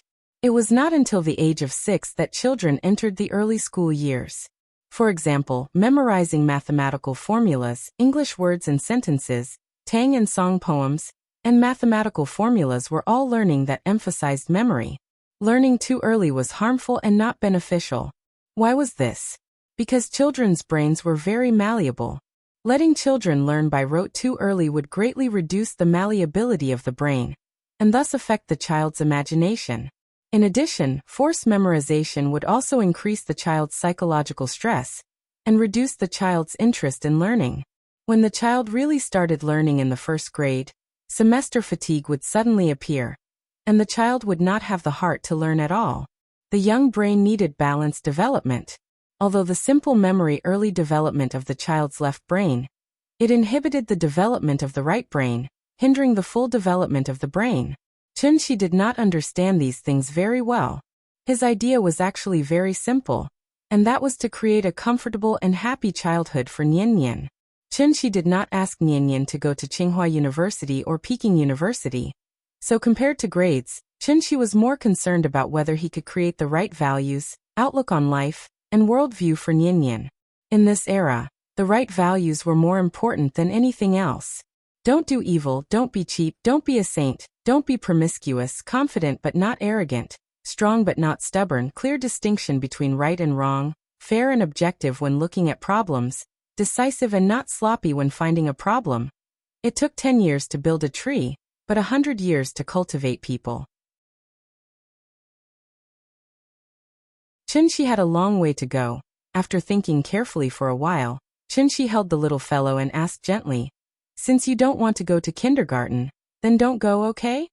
Hearing this, the little fellow immediately jumped up excitedly, hugging Chunshi's neck and giggling, "I don't want to go. Papa is so nice." Moo. She was now more and more clingy to Chunshi, and of course, she did not want to be separated from Chunshi. After laughing for a while, the little fellow suddenly tilted her head and thought for a while, then pouted and asked, "But the teacher said that adults have to go to work, and children have to go to school. If I don't go to kindergarten, then what should I do?" Chunshi gently pinched her little nose, then said with a smile, "You're still young. You just need to eat more and grow up quickly. Children can do what they like, so I won't force you. Since you like to play so much, I'll take you to Shangjing, okay?" Where is Shangjing? Shangjing is the capital of our country. There are the Forbidden City, Tiananmen Square, and the Great Wall there. Do you want to see it? Hearing this, the little fellow was immediately interested in Chunshi. She stood on Chunshi's legs and jumped up and down. "I want to go. Yes. I want to see the Great Wall." She did not know about the Forbidden City and Tiananmen Square, but she had seen the Great Wall in children's picture books since she was a child, so she was immediately interested. "Then we'll set off tomorrow. When it's National Day, I can take you to Shangjing to see the military parade." Okay. Every festive season he missed his family. Perhaps he was infected by the festive atmosphere. Chunshi suddenly missed his family very much. Nian Nian and Yingying were his only family in this world. Yingying went to Shangjing 3 years ago, and since then, there had been no news of her. After this period of time, the little fellow had gradually adapted to the days when Aunt Zhang was not around. As long as her father was around, she would not be afraid of anything unfamiliar. It was precisely because of this that after careful consideration, Chunshi finally made the decision. It was time to take the little fellow on a journey to find Yingying. A child could not live without a mother, and he could not live without a wife. Shangjing. We're coming. Thank you Lulu Dyed July for your great reward. Thank you. Would you use 001 for the 10,000 coin reward? Thank you to a leaf of red maple from newly transformed Crow Cave for your great reward. I'll check this chapter from time to time. Some readers may have scolded me before, but they have high resistance to drugs, so they still read until now. So I have to apologize to you.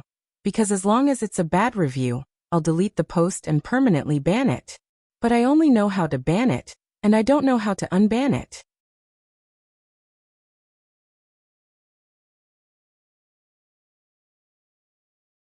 Chapter 82. To be honest, the real reason why Chunshi wanted to go to Shangjing so quickly was, he had money. After all, Shangjing was the capital of a country, and the cost of living there was not low. A few years ago, it was very popular to move to the north. Many outsiders with dreams came for the first time.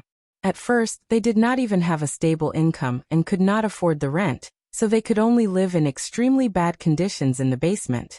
That kind of life was very bitter just thinking about it. Chunshi was not afraid of hunger or cold.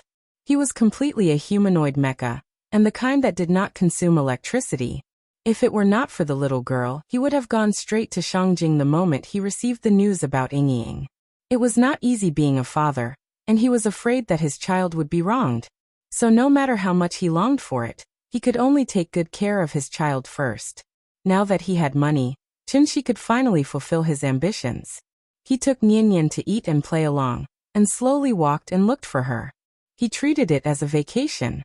Yingying last appeared in Shangjing, and it had been 3 years since then.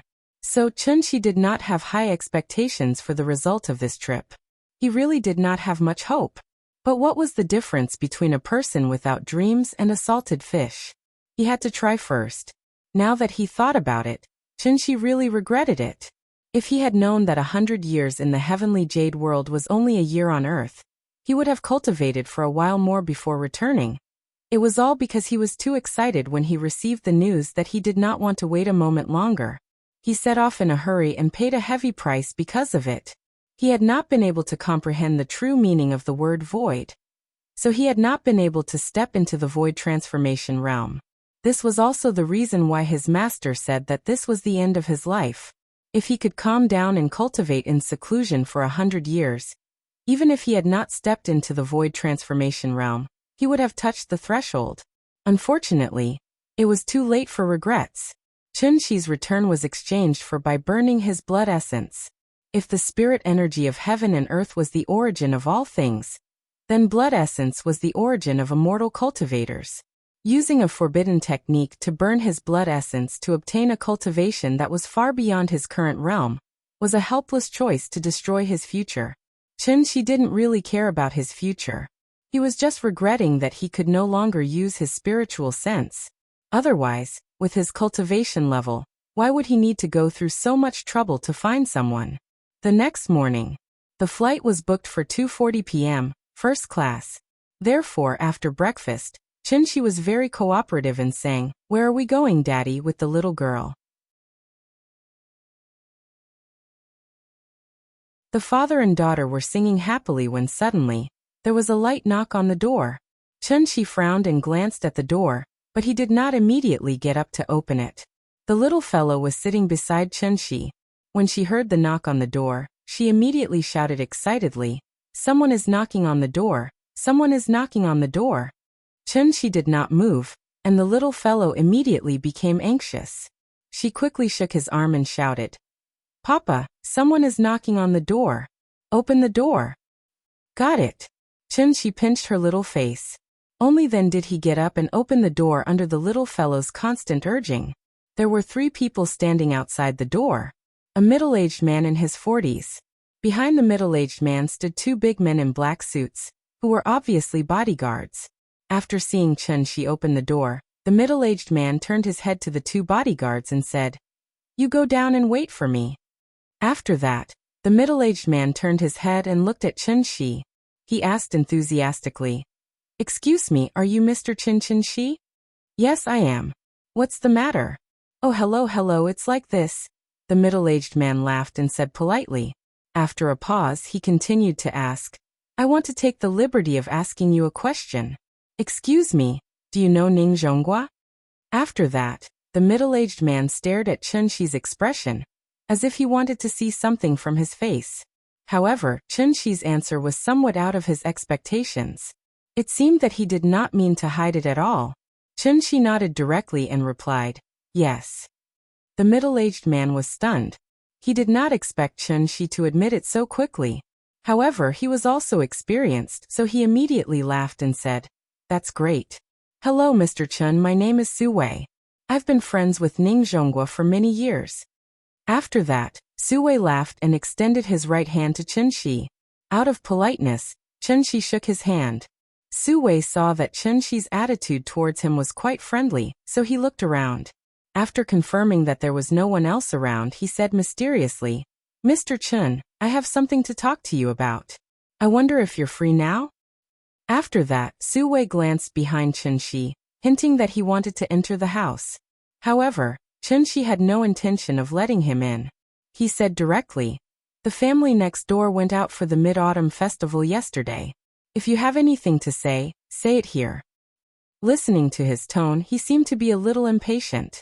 Seeing this, Su Wei could only look around again and said in a low voice, "I'm here this time mainly to talk to you about the pill, so it might be a bit inconvenient to talk here." Hearing this, Chunxi suddenly laughed. After he looked at Su Wei from head to toe, he looked at Su Wei and said, "You're very good. Yesterday Ning Zhonghua just delivered the mooncakes, and today, Su Wei came looking for him." It had to be said that Su Wei was really good at finding people and analyzing information. As a businessman, Su Wei was obviously a successful businessman. Su Wei smiled politely. Just as he was about to say something, Chunxi continued, "This pill is for sale to anyone. I can sell it to you for 10 million per pill.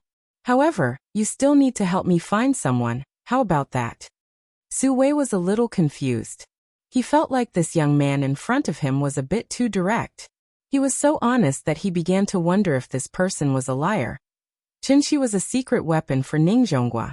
So except for Zhang Jiada, Ningzhonghua never mentioned Qinshi to anyone. But unfortunately, Ningzhonghua was just a businessman after all, not a senior government official. So he couldn't hide a secret at all. Therefore, Su Wei easily learned about the existence of Qinshi from the driver. Although the price was a bit high, everything was worth it. When Su Wei learned from the driver that Ningzhonghua respected a young man very much, he immediately sent people to investigate this young man. Although he was still a little uncertain whether the pill in Ningzhonghua's hand was obtained from this young man. But there was no doubt that this young man was definitely not simple. Therefore, Su Wei immediately came to visit. What he didn't expect was that this young man actually admitted it directly, and even made his request directly. Qinshi waited for a while. Seeing that Su Wei didn't immediately answer after listening to his request, he frowned and asked, "Is there a problem?" Su Wei just hesitated out of caution. Seeing that Qinshi was urging him, he immediately nodded and said, "No problem." What a joke! That pill in Ningzhonghua's hand was sold for 100 million. But Su Wei also knew that 100 million for one pill was the price Ningzhonghua got through the auction. Once the second batch of pills came out, everyone would understand that this pill could be mass-produced. Naturally, it wouldn't be sold at such a high price.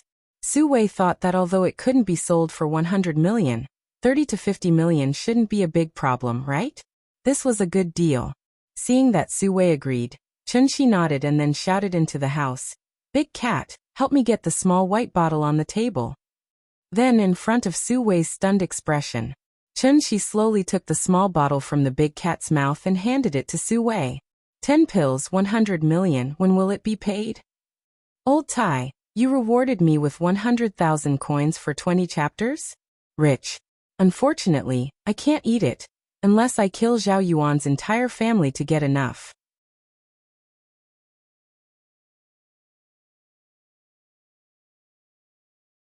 Chapter 83. After Su Wei left Kongju community and got into his car, he still felt like he was living in a dream. It was too smooth. It was so smooth that he couldn't help but wonder if he had been tricked. That Mr. Chen didn't look like a hidden expert at all.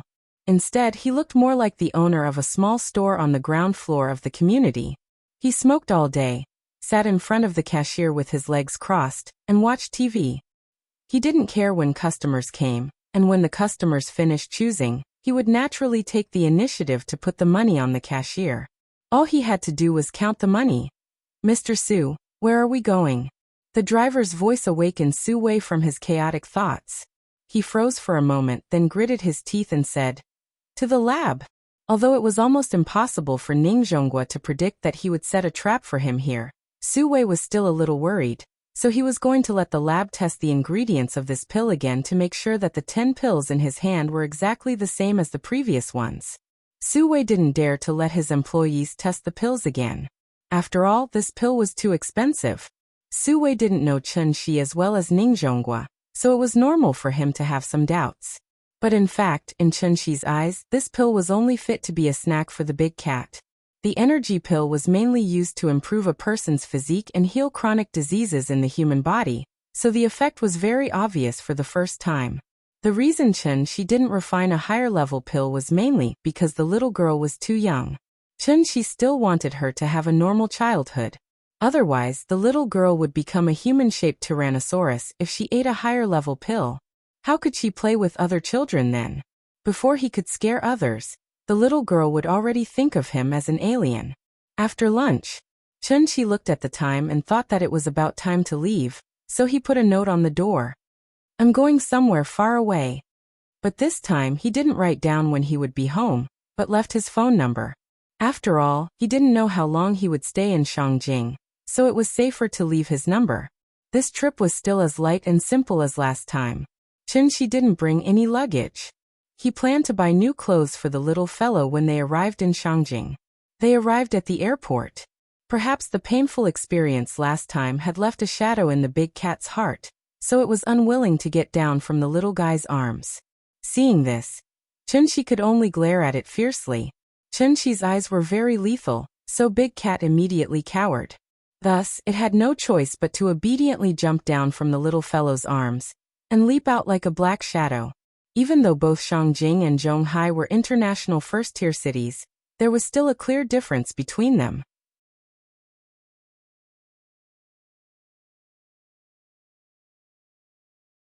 When she saw Chunxi sitting next to her, she pouted and said, "Papa, I'm hungry." Hearing this, Chunxi immediately smiled and hugged her in his arms.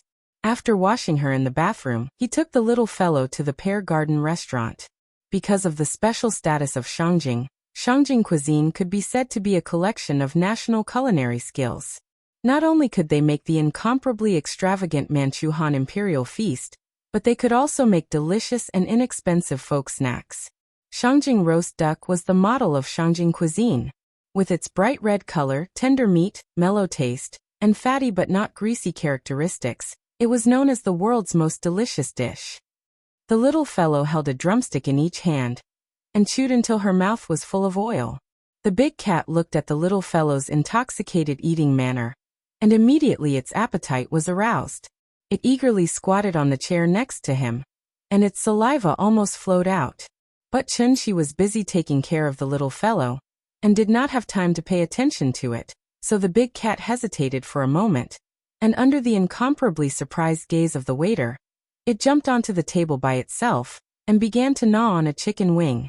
This family was really strange, daring to have a pet with a child, and even allowing pets to be at the table. After dinner, it was almost 8 o'clock in the evening, so Chunxi could not take the little fellow to the summer palace. Back in the courtyard, Chunxi sat on the rocking chair with the little fellow in his arms. Chunxi did not tell the little fellow the purpose of this trip. In fact, he was afraid that after he said it, the little fellow would have expectations. Because of expectations, there would be disappointment. Chunxi did not want to disappoint Nian. He also did not want to disappoint Yingying. So no matter what, he had to find Yingying. Even if he had to turn Sijio City upside down. Asterisk asterisk asterisk asterisk asterisk asterisk asterisk asterisk asterisk asterisk. Thank you, Miss Ning Xiaojia, for being promoted to the chief. Thank you, Miss, quietly watching flowers bloom and fall, for the reward of 10,000 coins.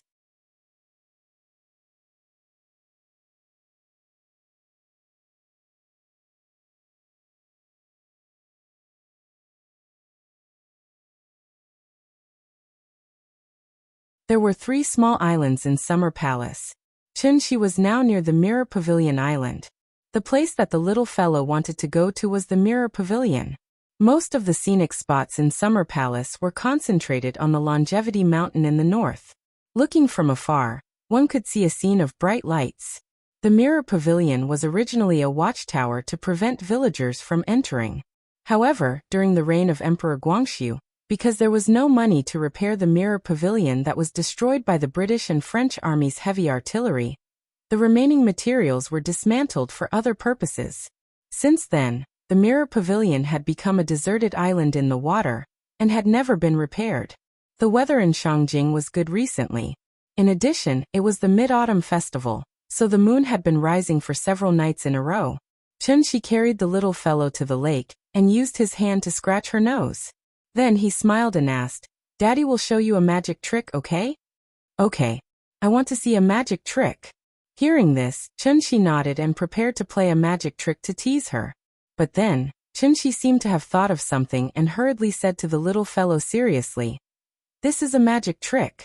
If you want to learn, Daddy can teach you in the future. But before you learn it, don't do what I do. It's very dangerous, do you understand?" Hearing this, the little fellow immediately nodded in agreement like a chick pecking at rice. "I know, I won't learn it secretly. I'll only learn if Daddy teaches me. Good girl." Chunxi gently patted the little fellow's head. Then, under the little fellow's slightly dazed gaze, he slowly stepped on the water. People can walk on water? Everything that was happening in front of her was clearly beyond the scope of the little fellow's understanding. So, she immediately opened her mouth and said, "Daddy." But as soon as she shouted, the little fellow reacted. Then, she quickly covered her mouth with her hand, and let Chunxi take her slowly to the deserted island. It was not until Chunxi walked a distance that the little fellow seemed to finally come to her senses. She did not feel afraid. Instead, she curiously rested her chin on Chen-Shi's shoulder and looked at Chen-Shi's heels. She saw that every time Chen-Shi took a step, there would be a circle of faint ripples on the surface of the lake. The night breeze blew by Kunming Lake, and the moonlight shone on the surface of the lake, making it sparkling. Chen-Shi held the little fellow.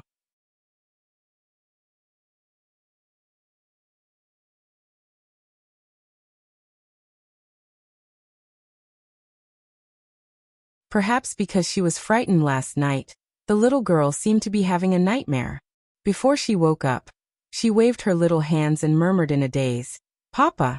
Papa! Daddy is here." Chen-Shi was sitting cross-legged beside her. When he heard her cry, he immediately checked on her condition.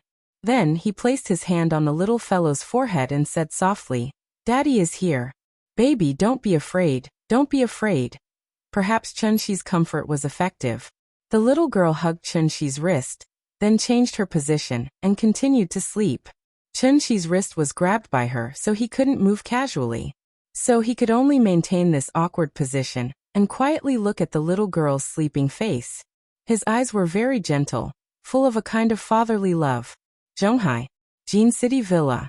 In Ning Zhonggua's study, Mr. Hu sat on the sofa quietly, waiting for Ning Zhonggua's reply. He had been with Ning Zhonggua since he was 18 years old. Now it had been more than 20 years. As for him, he had slowly climbed up the ladder to become the vice president of the Zhonghai Ocean Group from his position as a storekeeper.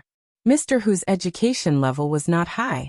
After dropping out of junior high school, he came out to work. If it weren't for Ning Zhonggua's promotion, he would not have been able to get to where he was today. Therefore, in Mr. Hu's heart, Ning Zhonggua was his benefactor, and also his benefactor who gave him a chance to prove his value in life. After listening to Mr. Hu's report, Ning Zhonggua frowned slightly. After careful consideration, Ning Zhonggua asked, "Are you sure the news is true?" Mr. Hu immediately nodded and said with certainty, "It's absolutely true. Su Wei must have Mr. Chen's elixirs, but I'm not sure how many he has for the time being. How did he find Mr. Chen?" After saying that, without waiting for Mr. Hu to answer, Ning Zhonggua suddenly seemed to think of something. He suddenly shook his head and laughed. After gently shaking his head, he sighed as if he was deeply moved. "Other than you, only old Lu and Qiu Tong know about Mr. Chen's existence. Yesterday, Mr. Lu suddenly took a long leave. I really thought he had something urgent to deal with. I really didn't expect that Mr. Lu would betray me one day." Mr. Hu did not speak. Although he was the vice president and old Lu was the chauffeur, old Lu had more experience than him if they were to compare. Ning Zhonggua would never mistreat his confidants. Mr. Hu wanted to climb up the ranks, so Ning Zhonggua let him sit in the vice president position.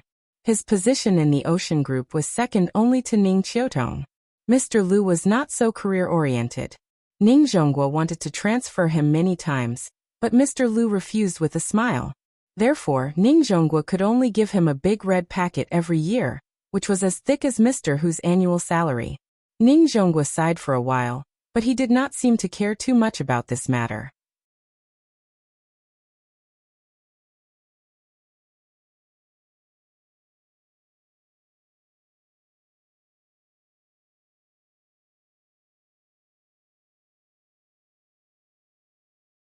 Article 42 of the Public Security Administration Punishment Law clearly stated that peeping, candid photography, eavesdropping, and spreading other people's privacy would be detained for not more than 5 days or fined not more than 500 yuan.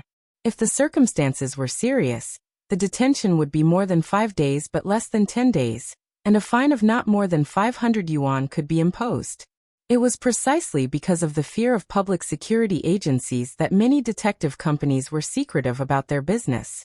The company's address and contact information were often changed, and it was difficult to find. Naturally, it was very mysterious. As one of the leading private detectives in Shangjing, Feng Mintai was not as low-key as the average person. He had his professional dignity and was determined to be the spokesperson for the private detective industry. Therefore, after he became famous, Feng Mintai moved his company to a 5A grade office building and swore that he would never be like a rat in the gutter, hiding all day long. Of course, his company's main business was consulting, not private investigation. On this day, Feng Mintai welcomed a group of strange customers. A man who looked to be less than 30 years old was holding a 4 or 5-year-old little girl in his arms. The little girl was holding a black kitten in her arms. Feng Mintai originally thought that it was some kind of custody dispute, so he didn't bother and just sent someone to receive them. However, less than half a minute after the receptionist left, he scrambled over, saying that it was a big client, and that he needed to attend to him personally. Feng Mintai had not personally received a customer for many years. After all, he was now a successful person with a certain social status. If he wanted to receive them personally, they had to be well-known figures in the legal world or leaders of public security organs. However, since the client had requested it, there was no harm in meeting him. However, Feng Mintai walked into the reception room calmly and sat opposite the man with a strong aura. The man's first sentence immediately scared him so much that he couldn't help but stand up. 10 million to help me find a person. If you really can't find him, it's okay. As long as you can provide me with useful clues. A clue for 1 million, how about that? 10 million to find a person. Even if he couldn't find the person, as long as he could provide clues, a clue was worth 1 million.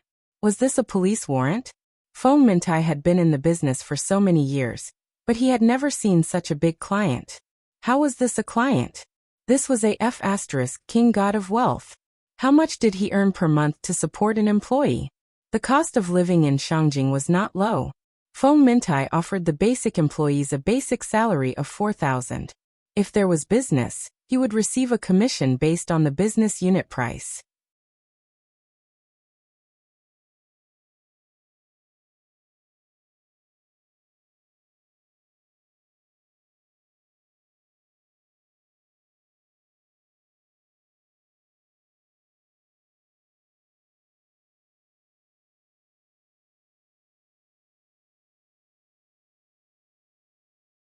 Chapter 88. Mingshu Si Tianji recorded. In the 5th month of the 3rd year of Longqing, the sky split in the northwest of Jiangzhou. Song Dynasty, Taiping Imperial Records 874 recorded. Tian's sky split into 2 thunder-like sounds. It was when the king of Changsha was ordered by the emperor to reject Wang Ying, and the king of Hejian ordered the chaos. In the 8th month of the 2nd year of Tian, the sky split into 2 without clouds and thunder. Southern History, Liang Benji recorded. In the 1st month of the 2nd year of Liang Taiqing, the sky split in the northwest. It was 10 feet long and 20 feet wide. The light was like lightning, and the sound was like thunder. Tang Dynasty, Astronomical Records recorded. In the 12th month of the 13th year of Baoda, the sky split in the northeast. It was 12 feet long. Qing Dynasty, Essex County Annals, Geographical Records, Fortune and Fortune recorded. In the 1st month of the 1st year of Zhengda, the sky split in the north. The red light was 20 feet wide and 10 feet long. It disappeared in a flash. Qing Dynasty, Chongqing County Annals, Volume 14 recorded. In the 4th month of the 22nd year of Jiajing, the sky split in the night of the 2nd day. Li County Annals complete? Fortune and Fortune recorded. On the 10th day of the 4th month of the 35th year of King Qianlong, the sky split in the 9th month. The yellow light shone brightly, and something as big as a bowl fell to the ground. Qing Dynasty, HD County Annals, Fortune and Fortune recorded. In the 6th year of Guangxu, on the 3rd day of the 2nd month, there was no disaster. The sound was like thunder, and the sky split in the southeast corner. The light was like lightning, more than 10 feet long, and it disappeared after a while. These were all records in official documents and official histories. They recorded a strange phenomenon, commonly known as the opening of the heavenly gate.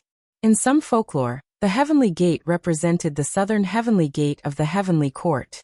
When the heavenly gate was opened, some people who had achieved success in cultivation could ascend and become immortals. For some reason, as human society progressed, the number of times the heavenly gate was opened became less and less. Therefore, there were almost no relevant reports. If one wanted to understand, they could only find it in various history books. If one had to explain it from a scientific point of view, the opening of the heavenly gate was more like a projection due to the changes in the Earth's magnetic field. It might be more complicated than a mirage, but it was still just an illusion projection. But if one explained it this way, there would be a problem. If the heavenly gate was a projection, where was the actual body? Chunxi took Nian Nian around Shangjing City for 3 days. Every time he came to a crowded place, Chunxi would deliberately stop and carefully scan every face that came and went. Although Chunxi had lost his divine sense, his 5 senses were still far superior to ordinary people, so even if it was just a face-to-face encounter, he could still accurately remember the appearance of that person. While Chunxi was strolling around Shangjing with the little fellow in his arms, trying his luck, Su Wei, on the other hand, used a method similar to hunger marketing to inflate the price of the pills higher and higher. Because Ningzhonggua's first batch of medicinal pills paved the way, the 10 patients who had already taken the medicinal pills and whose physical condition had improved greatly all spread the news. Under the effect of 1 to 10, 10 to 100, the news instantly spread to the ears of the rich and powerful all over the country. Everyone began to inquire about the origin of this medicinal pill. 50 years of age is not considered a natural lifespan. The living conditions of modern people are getting better and better, and their lifespans are getting longer and longer. So many people are still in good health even if they are 50 years old. However, some middle-aged and elderly people with weaker physiques will gradually suffer from various diseases because of the decline of their immune function. Only people who have been tortured by illness will know how strong it is to be able to live optimistically while being tortured by pain every day. Although Su Wei was a business tycoon, he was not proficient in marketing. Su Wei first looked for Chunxi to buy medicine mainly because he was in the pharmaceutical industry, so he was so sensitive to medicinal pills and went straight to the door. But he didn't expect that after the first 10 medicinal pills of Ningzhonggua were fermenting and brewing, when the news that he still had 10 pills in his hands spread, the entire Zhonghai went crazy. The more the news spread, the more amazing it became. So much so that several big shots in Shangjing personally called him when they heard the news, and Su Wei had to reluctantly give away 3 pills. This was modern society. Technological progress has constantly improved efficiency, and the rhythm of life is 10,000 times faster than in the Ming Dynasty. How long would it take for a secret that was not a secret to spread throughout the country? Su Wei now had a deep understanding of this. This was a King wonderful experience that was both painful and delightful. Chunxi's medicinal pills were not omnipotent, but when one of the patients with terminal cancer took it, this medicine became popular. Although the illness was not cured, at least it was temporarily under control, and would not continue to worsen. At the same time, it also significantly improved the patient's mental condition. What's more, this medicine really had a certain effect. It was completely enough to make people go crazy.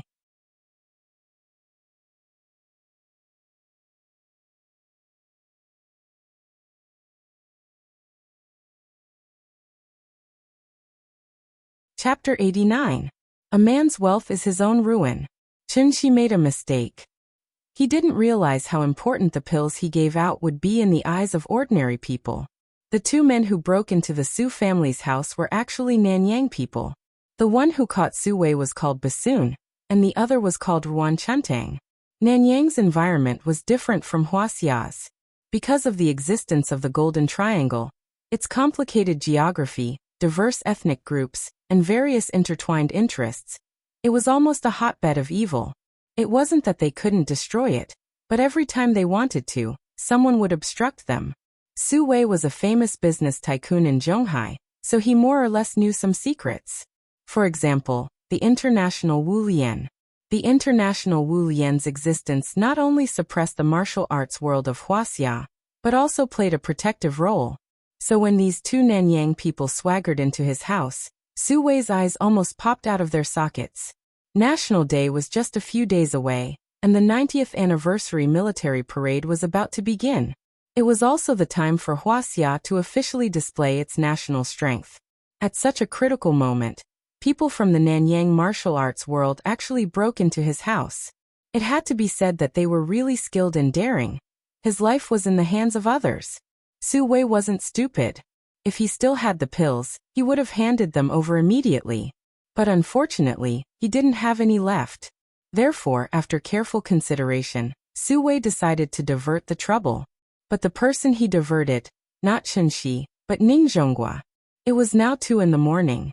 As soon as the sun rose, someone would naturally notice something strange in his house and call the police.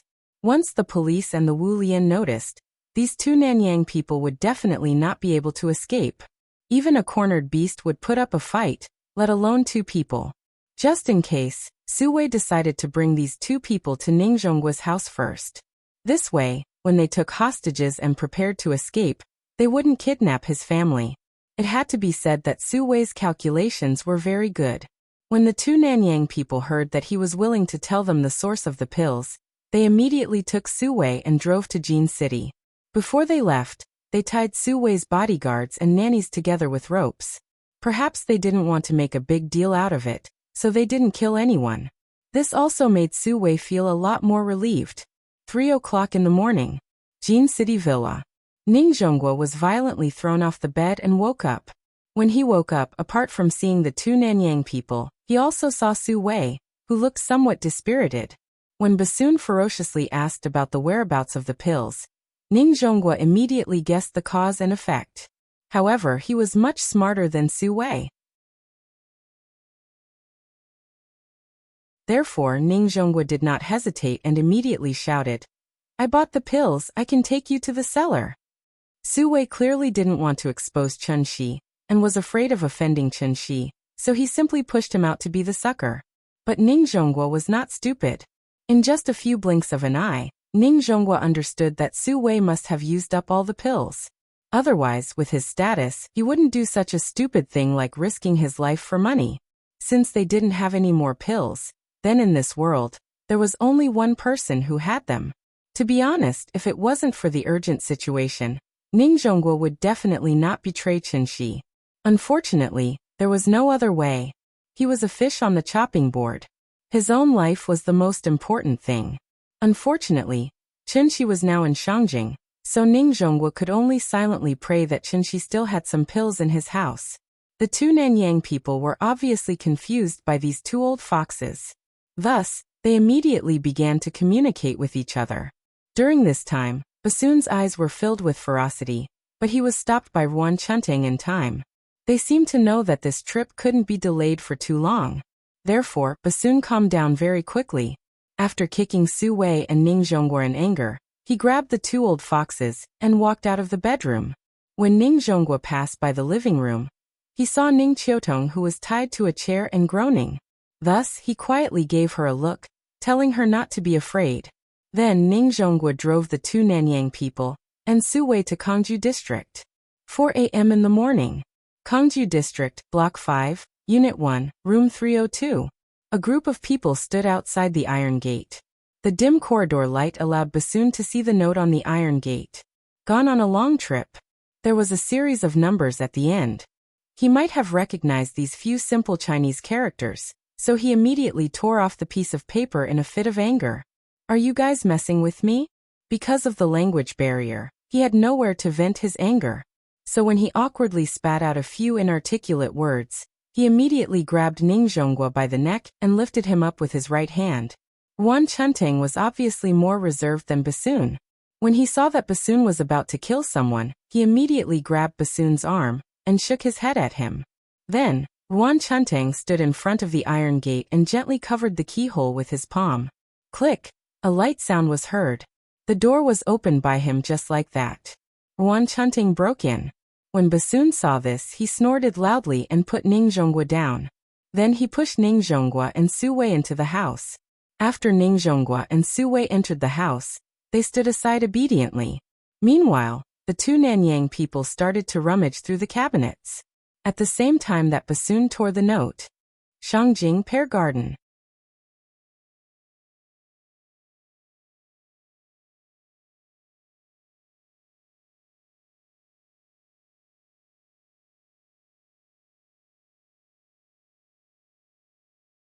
It was as if a bone-piercing cold wind had suddenly blown over, so cold that goosebumps appeared all over his body. Chenxi acted like he didn't hear Ning Zhonggua's words. However, Bassoon and Ruan Chuntang, who were looking for pills in the master bedroom, heard it. They immediately stopped what they were doing, got up, and walked out of the bedroom. Bassoon was stunned when he came out. because he just realized that there was a strange young man in the room. The young man was hugging a blanket. There was a little girl sleeping soundly under the blanket, and a cat poking its head out. It was a very strange combination. Yuan Chuntang walked out of the room while Bassoon was in a daze. However, when he saw the young man, his reaction was completely different from Bassoon's. Without any hesitation, Yuan Chuntang's muscles tensed up. He was short in stature, but his muscles were as strong as a small mountain. He looked particularly fierce. There was a murderous aura. Strike first and gain the upper hand.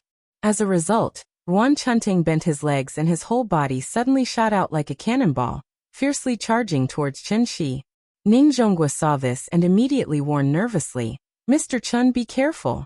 He might be." Unfortunately, Yuan Chuntang's movements were faster than Ning Zhonggua's mouth. Before Ning Zhonghua could finish, Yuan Chuntang was already in front of Chen Shi. However, what happened next made Ning Zhonggua's jaw drop. Yuan Chuntang was about 1 or 2 meters away from Chen Shi when his body suddenly stopped moving. Then he fell to the ground for no reason. If one had to describe it, Yuan Chuntang looked like he had crashed into tempered glass. Ning Zhonghua was standing next to Chen Shi, so he saw the whole process clearly. So much so that he dared to pat his chest and guarantee that Chen Shi absolutely did not do anything. It was Yuan Chuntang who suddenly fell down inexplicably. After witnessing Yuan Chuntang's sudden collapse, Bassoon couldn't help but feel puzzled. However, he quickly came back to his senses. Something was wrong. Bassoon let out a roar and charged at Chen Shi. His movements were fast, and his momentum was even fiercer than Yuan Chuntang's. However, he left as quickly as he came. Chen Shi waved his sleeves and Bassoon flew backward at an even faster speed. After sending Bassoon flying, Chen Shi seemed to have thought of something and hurriedly raised her hand to stop him. Bassoon, who was about to hit the wall, suddenly stopped in midair in an extremely strange posture that didn't conform to the laws of physics. Then, Chen Shi pressed his palm down. Bassoon's body flew back and heavily smashed into Yuan Chuntang's body. Ning Zhonghua and Su Wei were stunned. Both of them were over 100 years old. They had never seen such a strange scene. Su Wei was paralyzed on the spot. His legs gave way and he fell to the ground as if he had no bones. Ning Zhonggua's reaction was much better than Su Wei's.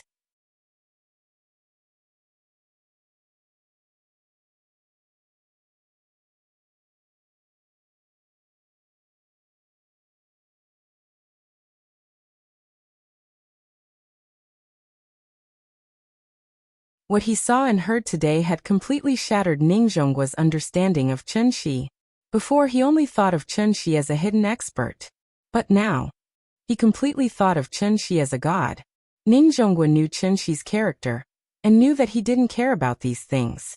However, Ning Zhonggua's words and expression revealed a kind of sincere respect from the bottom of his heart. Su Wei originally thought that Ning Zhonghua would say something bad about him at this time, but he didn't expect Ning Zhonghua to casually avoid it. Instead, he said that the two of them couldn't resist, so they had to bring the two Nanyang people here. Ning Zhonghua was very smart, so he didn't try to avoid it at all. He honestly confessed everything, then stood by the side with his hands by his side, quietly waiting for Chen Shi to deal with him. After listening to Ning Zhonggua's explanation, Chen Shi thought for a while, then frowned and asked, "So, everything that happened today was caused by those pills?" Su Wei wasn't familiar with Chen Shi, so he didn't dare to answer. He could only look at Ning Zhonghua. However, after hearing Chen Shi's question, Ning Zhonghua didn't answer. Instead, he lowered his head even more. The room was quiet again. However, Su Wei was so nervous that he was sweating. He didn't know how long he waited. Chen Shi finally sighed and said, "Forget it, you guys helped me a lot." Hearing this, Su Wei was overjoyed. The joy of surviving a calamity caused his body to tremble uncontrollably. However, Ning Zhonghua didn't show any signs of happiness, because Chen Shi hadn't finished speaking yet. "I won't vent my anger on you guys, but I want to know, how are you going to deal with the aftermath? Here's the main point." Therefore, Ning Zhonghua immediately replied respectfully, "We will immediately release the news and announce to the public that the expert who refined the divine pill has passed away. As for your existence, I can guarantee that no one will know about it in the future." Chen Shi nodded and said impatiently, That's it then, you can go back. Thank you, Mr. Chen.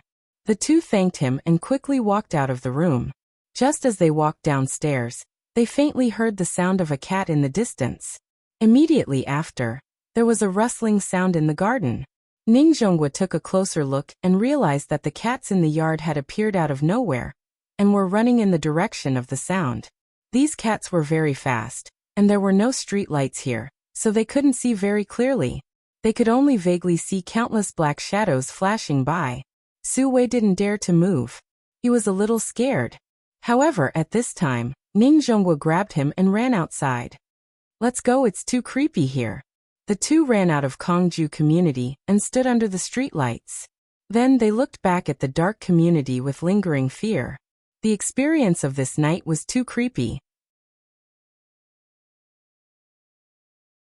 However, it was also because of the various strange methods that Chen Shi showed that night that made Ning Zhonghua feel very regretful. If he had known that Chen Shi had this kind of ability, he would never have brought the two Nanyang people here. Originally, his relationship with Chen Shi was very good. However, because of what happened today, Ning Zhonghua clearly felt that Chen Shi's attitude towards him had changed a little. They were lucky that he didn't kill them. After getting into the car, Ning Zhonghua thought about it carefully, then turned to look at Su Wei and said seriously, "Old Su, I can write off what happened in the past, but from now on, the two of us will have to work together." Su Wei was stunned. However, immediately after, he understood what Ning Zhonghua meant. Therefore, Su Wei gritted his teeth and said seriously to Ning Zhonghua, "Let's write off what happened, I'll work with you." The annoying guys were all gone. Chen Shi gently put the little guy on the sofa, then got up and began to clean up the room. Fortunately, the two Nanyang people were probably worried that they would wake up the neighbors if they made too much noise. Therefore, although the house was a little messy, the things were not damaged. You're tuning in to the Li Mei's Sword of Destiny YouTube channel. We're so grateful for your support, and don't forget to subscribe to join us on this incredible journey through captivating stories. Your generosity through donations truly makes a world of difference, as it's the primary source of revenue that allows me to expand and enhance this channel for you. Thank you from the bottom of my heart for being a part of this adventure.